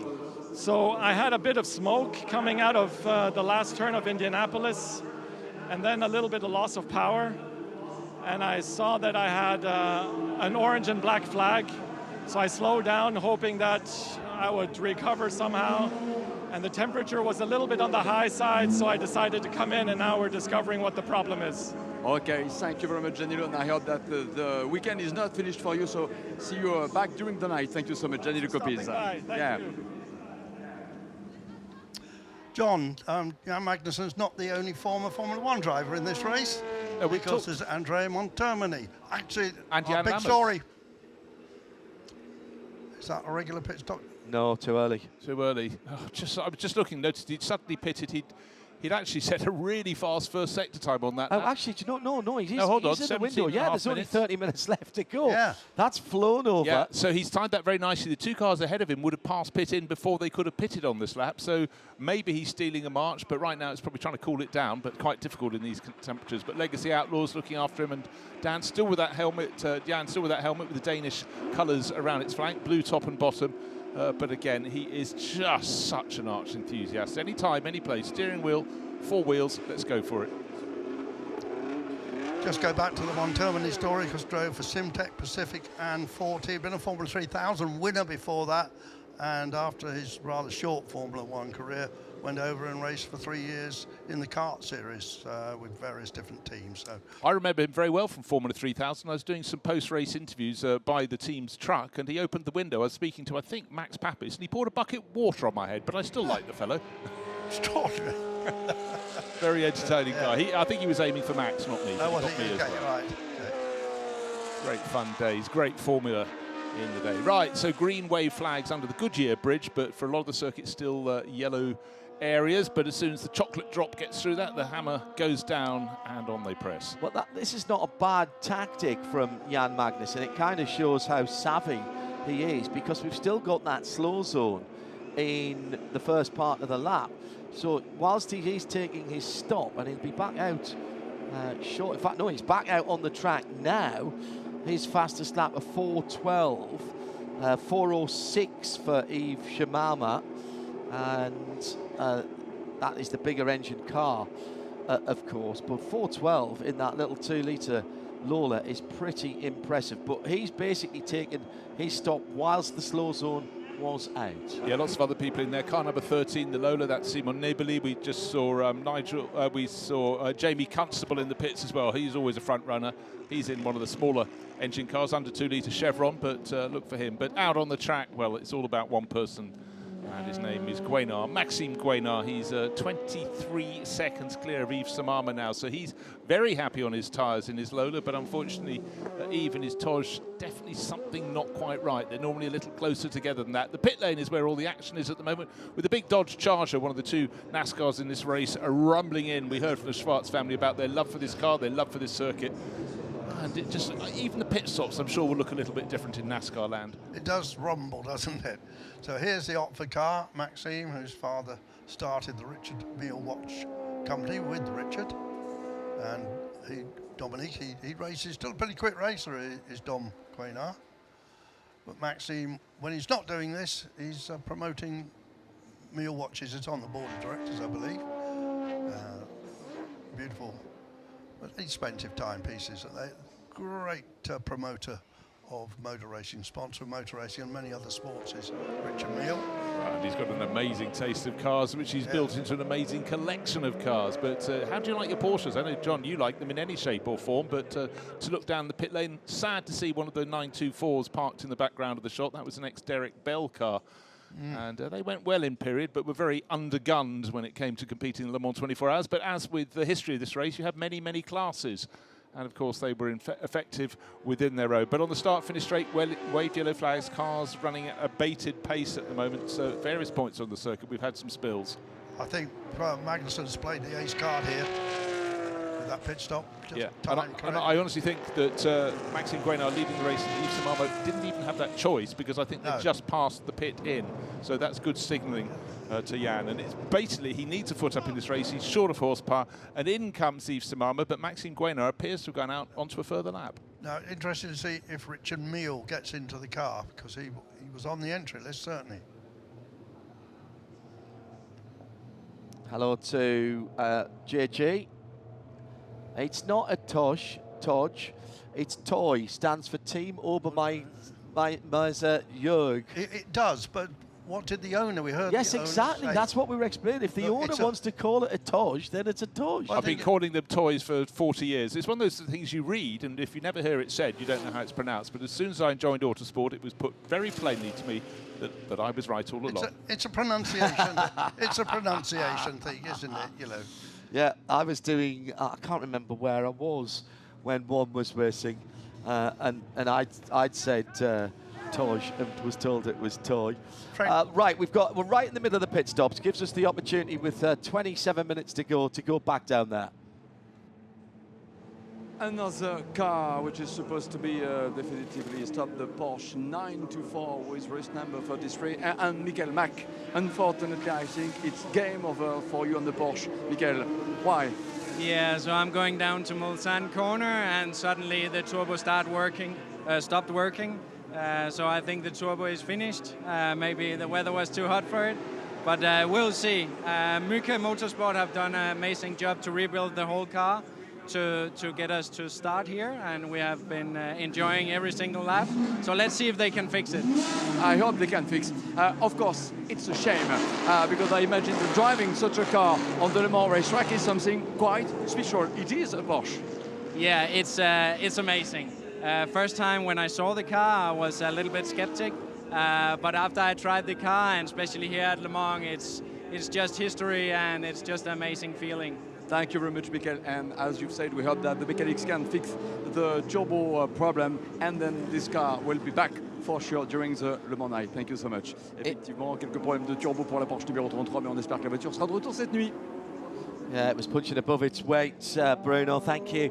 Down there in the pit lane, Michael Mack, another one of the next generation of sports car drivers, not just in the historic world, but also in the contemporary world. 10 years ago, he was the European Le Mans champion in the GT category, in the pro category, another Dane, and somehow his career seemed to fizzle out of it, and now we see him here in historic cars. Primoz Porsche in the pit lane, and it is carrying the classic number 59 with the red, white and blue. America's team on Americans Independence Day here in the pit lane. And now the other transaxle car is still running quite nicely. Hello to Dylan Spalding, who's waiting for the NASCARs. We've got a lot of those, 40 cars to come later on at RSL_studio if you want to get in touch. That's a purposeful looking car with the, instead of having the flip up headlights, of course, they had perspex screens across the front of them for aerodynamics, big wide arches, and bolted the turbo onto the 4-cylinder engine. And that car again slightly punching above its weight.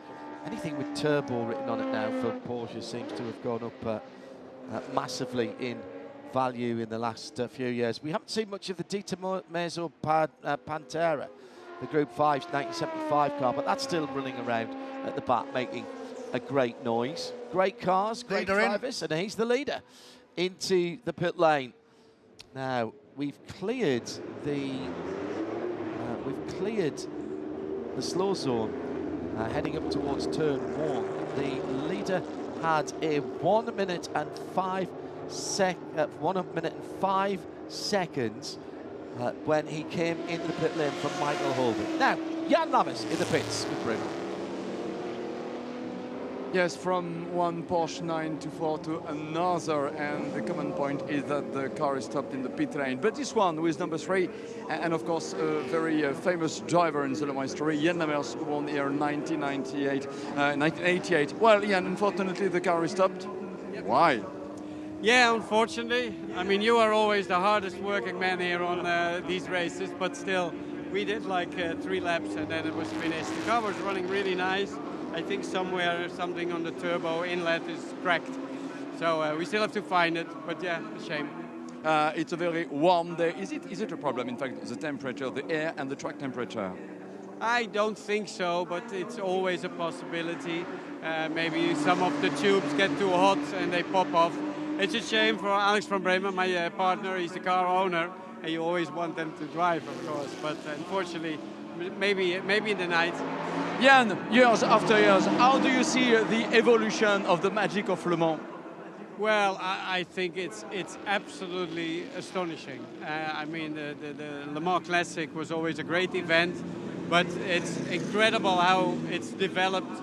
I mean, the shows that you have from the McLarens and Gordon Murray and also the 917s, the Porsches, also the new museum.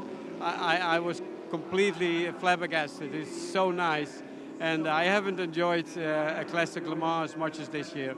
Thank you very much with Jan Lammers, a Le Mans winner with Jaguar in 1988. Just want to give you a rundown. So the leader's in the pits, second place is in the pits. So the de facto lead, oh no, they've pitted as well. Michael Holden and Nigel Grainsall, the next 2 cars back, they've just pitted as well. Maxime Guénat has just gone back out.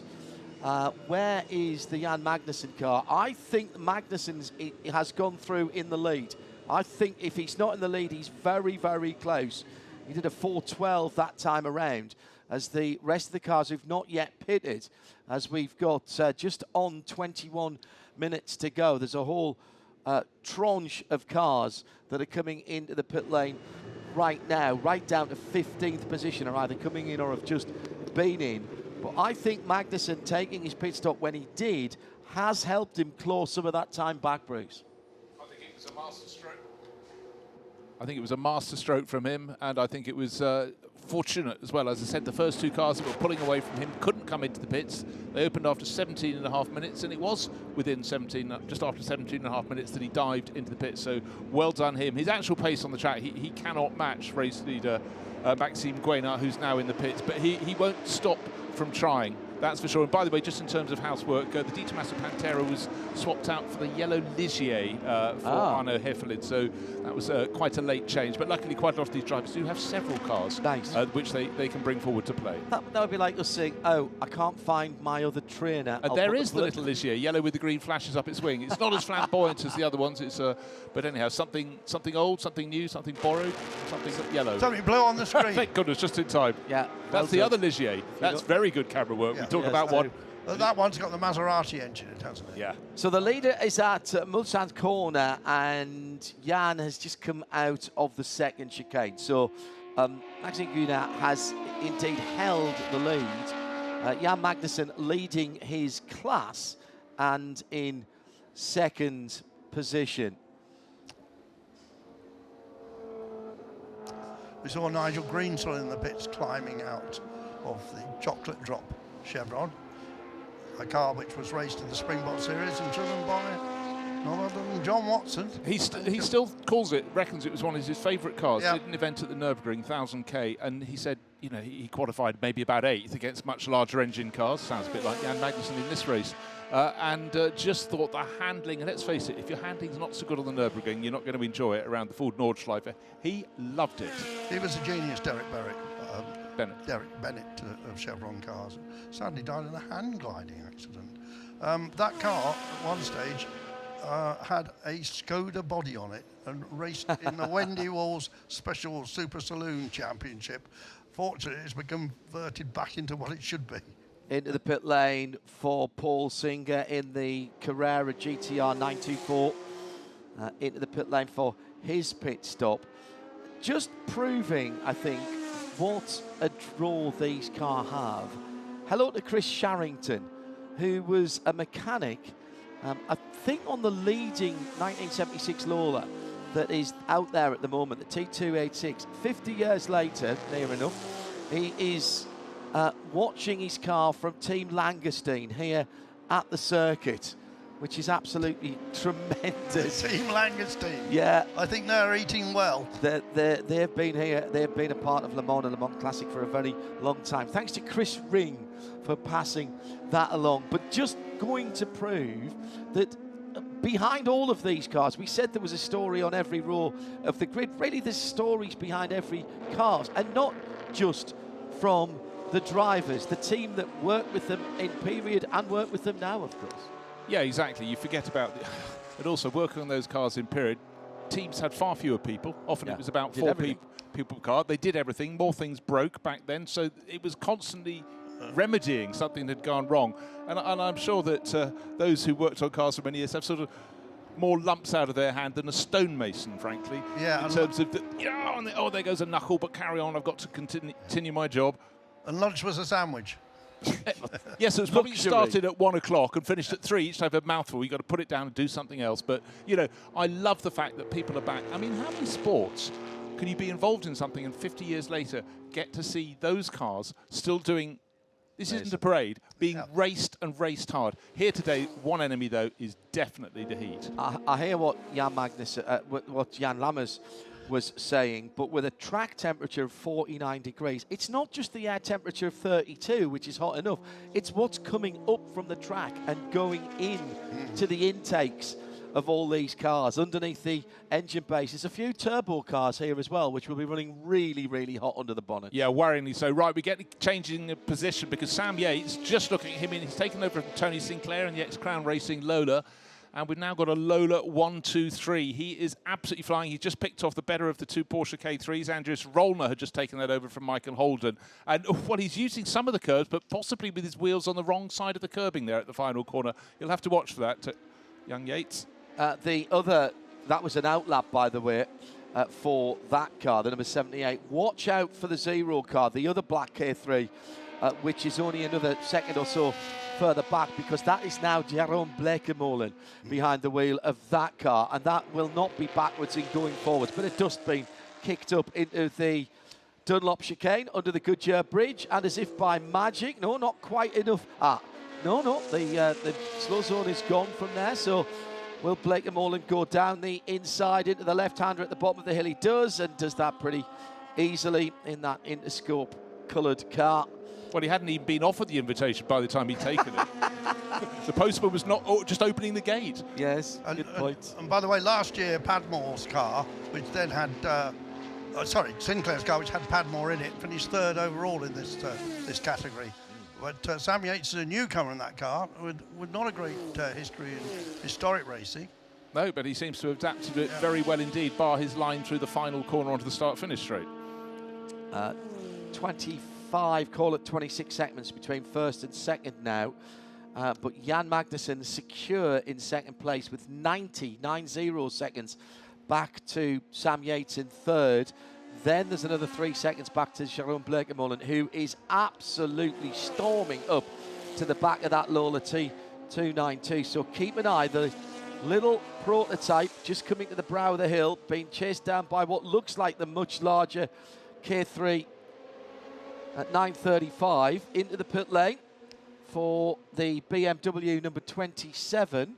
What is interesting about that car, John, it's full of Japanese crew, but the interesting thing for me, it's not a CSL. It looks like it, but hold on, where's the rear wing? Correct. It's sort of...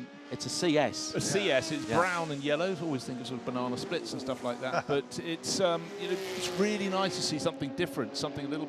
They're all historic, but just not the normal mix. Bruce Jones thinking about food, shock horror. Not at all, not a headline to be made there. When I start saying it's black with a creamy top, I'm thinking about a pint of Guinness, but I'm not, honestly.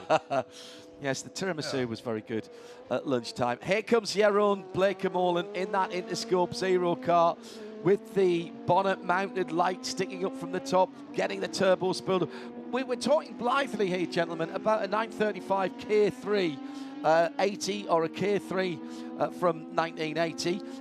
We should explain the K and K3 for the Kramer brothers. Step away. No, I'm going to let you, because you're the Porsche expert. You're the expert, John. No, well, they basically took these cars on and took them even further than Porsche wanted to. Think of like an Alpina or an AMG.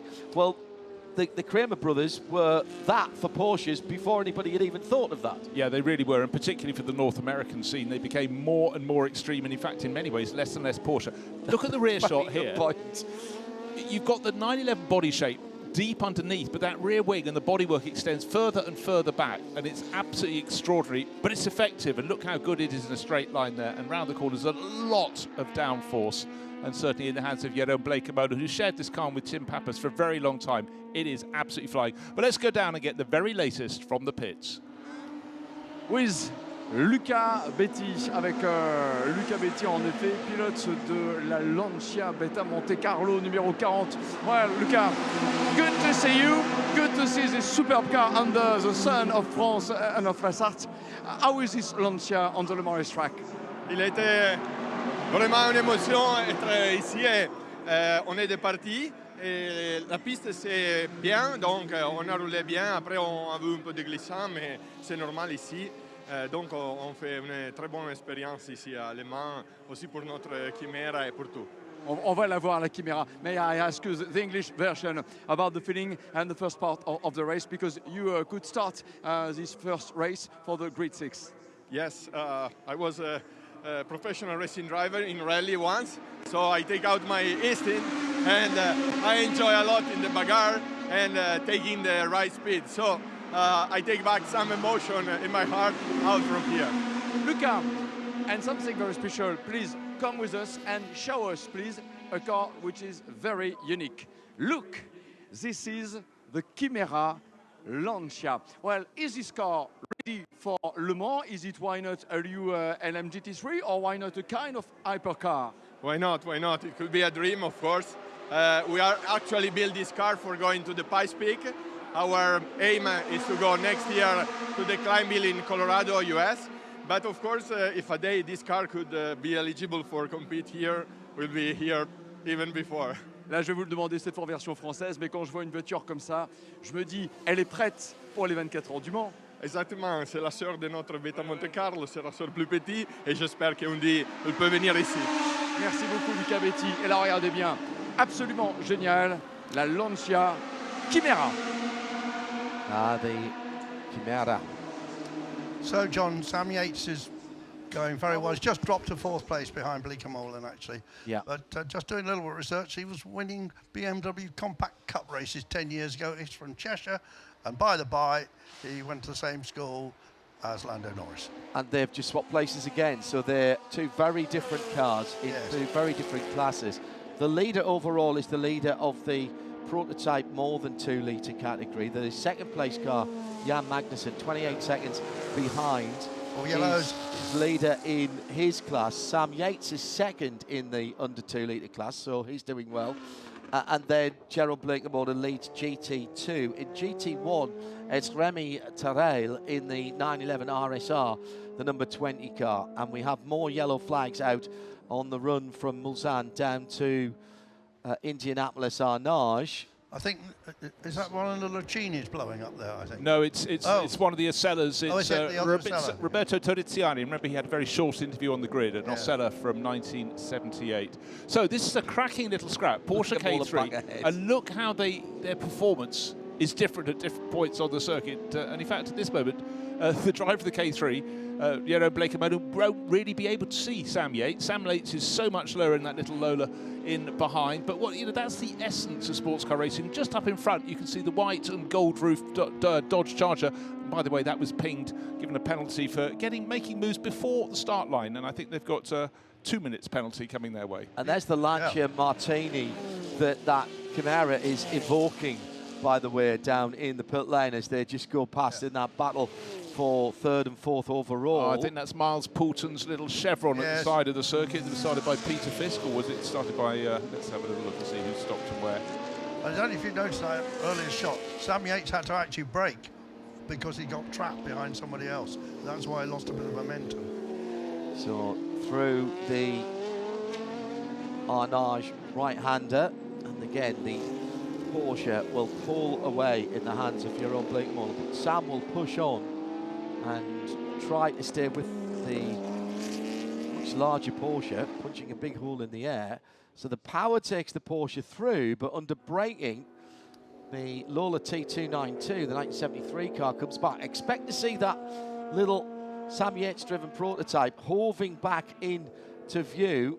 Here comes the Interscore Porsche. There's the Lola, and he's closing, and he's got to try and make some ground very much quicker, very much deeper on the brakes. And that's Jamie Constable actually following them through. He's only another 6 seconds further back in the Chevron B26. That's another sub-2 litre car, the 199 machine. So keep an eye on that. We're under 8 minutes, gentlemen. So that's only 2 more laps to go for the leader. Here comes the number 78. That's Andreas Rollner in the GT2 number 78. That's another K35, 935 K3, K35. Didn't quite get up that far. No, did not. I just saw, unfortunately, Kevin Cook driving into the pit lane in his March. So that one's out of the race by the looks of things. But again, I think it's heat that's playing such a massive role. The second of the Porsche K3s, Andreas Rollner. That's the one that was racing pit by René Betcher, Danny Snowbeck, and Francois Sevenin. Did pretty well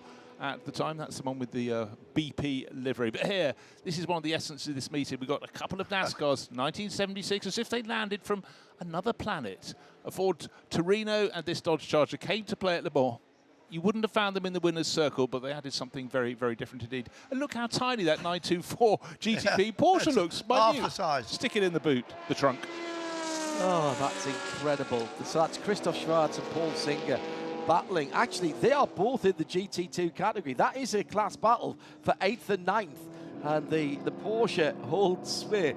You could fit that whole length of the Porsche within the wheels of the Dodge Charger. Yeah, one ate salad for lunch, the other did not. Oh, in the what's going on background there? shot, a 924 GTP looks at that. Well, that's bogged down big time in the gravel, so I think that Manitou rescue vehicle might go and do a little bit of lifting. He'd already thrown it in reverse, hadn't he? Yep. Yeah. Now, which one was that then? Was that the 24 Carrera GTR? So that was... I think so. The silver and blue one was the Benjamin De Fortis, I think, the number 48, that car in the gravel. And that one's not coming. Yes, it is indeed. In the gravel bred MP33, which is the end of the Porsche. Yeah, the BF Goodrich livery car. Anything to get in the highlights reel, frankly. Just to get that out. I love the aerodynamic wheels. The new Mantai kits for the 911 GT3 RSs and RS Visac, the rear wheels, sort of evocative of that. Such a tremendous variety of cars here.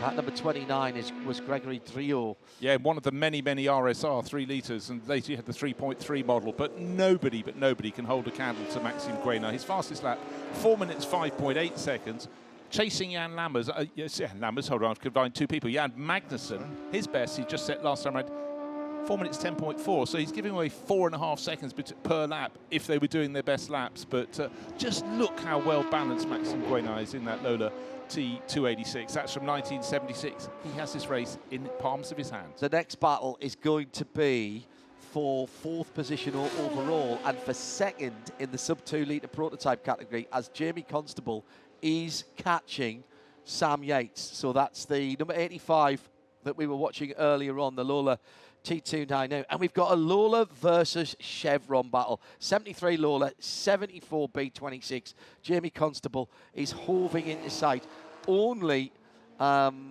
seconds behind, and you might think that's a lot, but it's 8.5 miles here.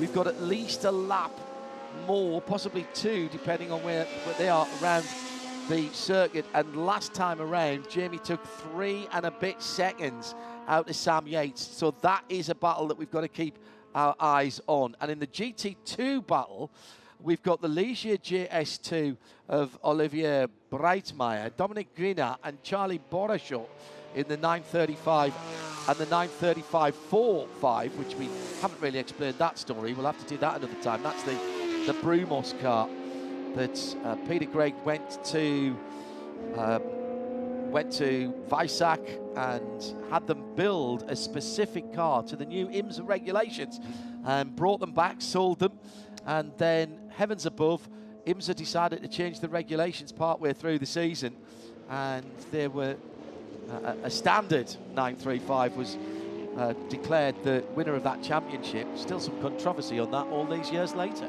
Yeah, the 10th and last of those cars is in the race with Phil Keane. We haven't really given Phil. Well, he's 6th in class, 13th overall. Well, Sam bought that car, and he's only had it a few weeks, and I think they're still learning it. But Phil Keane rowing it along pretty well, but obviously not as fast as it'll go, I suspect, later in the season. Well, as we see the Guénard-driven Lola just pulling ever further clear. Let's have a look at a replay. Someone probably getting it wrong at the final corner. Let's have a look. No, that's the changing back of positions in that battle for 3rd place, and it's Sam Yates getting his nose in front by next to nothing. But then what happens? Straight line. Which one's quicker? Oh no! The Porsche nice. K3. But then you get to the point where which is more nibble into the corner? Well, don't have to be a genius. It's the smaller, lighter car. Just a little story I want to say. When I was doing research for this race, a car that's just been into the pits and out, we saw it on the grid with the it's the Ferrari 512 BBLM. We saw that down there looking mean. We talked about Andrea Montermini in it, but his co-driver is someone called Ivan Rostovsky. And I thought, ooh, Romanian driver, that sounds quite an interesting name. Looked it up, and I came up with a film character. Bear with me for a second, if you would. It plays out, listener, and it's worth it, It does, and I've now lost. What number is that car? I've just seen it come out of the pits. Hold on a second, I've got to go in my notes. It's car number 87. And anyhow, turns out he's a film character as well as a historic racer. No, I just simply went down... I barked up the wrong tree, and apparently in a film called Mobius, bear with me, Ivan Rostovsky was the name of a Russian oligarch hunted by the FSB. Anyhow, meanwhile, back at the race circuit, it is not him, he's a regular historic racer, but that was a far more glamorous story. And that was a French film with a couple of big stars in it as well. Another car off at the side of the road. I think that's trying to limp back. I think, again, it's the number 30 Chevron, Miles Poulton. Started by Peter Fisk, going very well at the Lola T290, but the Lexum engineering car, or that's what it was in period, is having its problems. Now, cars that were a pit stop out of the pit window and taking a penalty on the screen, and just checking to see if any of those... Oh, that's the 2nd place car, Jan Magnussen. Jan Magnussen is going to get a 1-lap penalty, and that will cost him the 2-litre lead. So he must have come in just before then. He must have come in too early. Wow. Yeah, because we thought he just squeaked in. It had to get to 17.5 minutes in the race, and when we noticed he was in the pits, it was 18.5 minutes. Thought, oh, that's been good. Well, Maybe. Two other cars, 29 and 70, which is Gregory Drio, fantastic-looking Carrera RSR, and car number 70, which is, oh no, that's Jan Magnussen, sorry, the first one that queue is car number 17, which is a BMW M1 Pro car, the white with the German stripes, the red, yellow and black, not Steve Osborne's car, which alas stopped fairly early in this race. But right now, Jan Magnussen streaming around in what he thinks is second place, falling ever further away from Maxime Guénard, but take a lap off that, or add a lap to his tally, and that's going to put him way down the order. Jamie Constable has caught Sam Yates. They were just half a second apart as they went through the last timing point. That is the 85 and the 119, the Lola versus the Chevron, and 19.0 for Sam Yates was that car's fastest lap last time around, but it was an 18.5 for Jamie Constable. And I suspect that the next time we see those cars, it will be the 199, and it has happened. It has gone through, and that is for the lead of class, and that will be on the overall podium as well. Fourth at the moment, but with Jan Magnussen's penalty, that will be on the overall podium for this first race of Plateau 6, grid number 6 for Le Mans Classic Legends 2026. Jan Magnussen is still leading the class. He's under 2 litres, but with that 1 lap penalty, he is not leading the class. And he will be down in maybe just outside the top 10. But one driver who doesn't have to worry is he just goes towards the end of the race, neat and tidy and very quick indeed. Maxime Guénard sitting on a lead over Magnussen with 36 seconds. Every lap he could stretch that, and he hasn't got too far to go to bring this one home. But it's only the first of the 3 legs, as you pointed out. Just to follow up on your story of the guy using the film star's name. I thought that was the end of it. Go on. But, well, I was at a race at Donington a few years Spin at Arnage, Andrew, and that's the Andreas Rollner car. That was the second of the Porsche K3s, was losing out to Jeroen Bleekemolen. Back to your story. Bleekemolen has stopped. Bleekemolen has stopped. As well?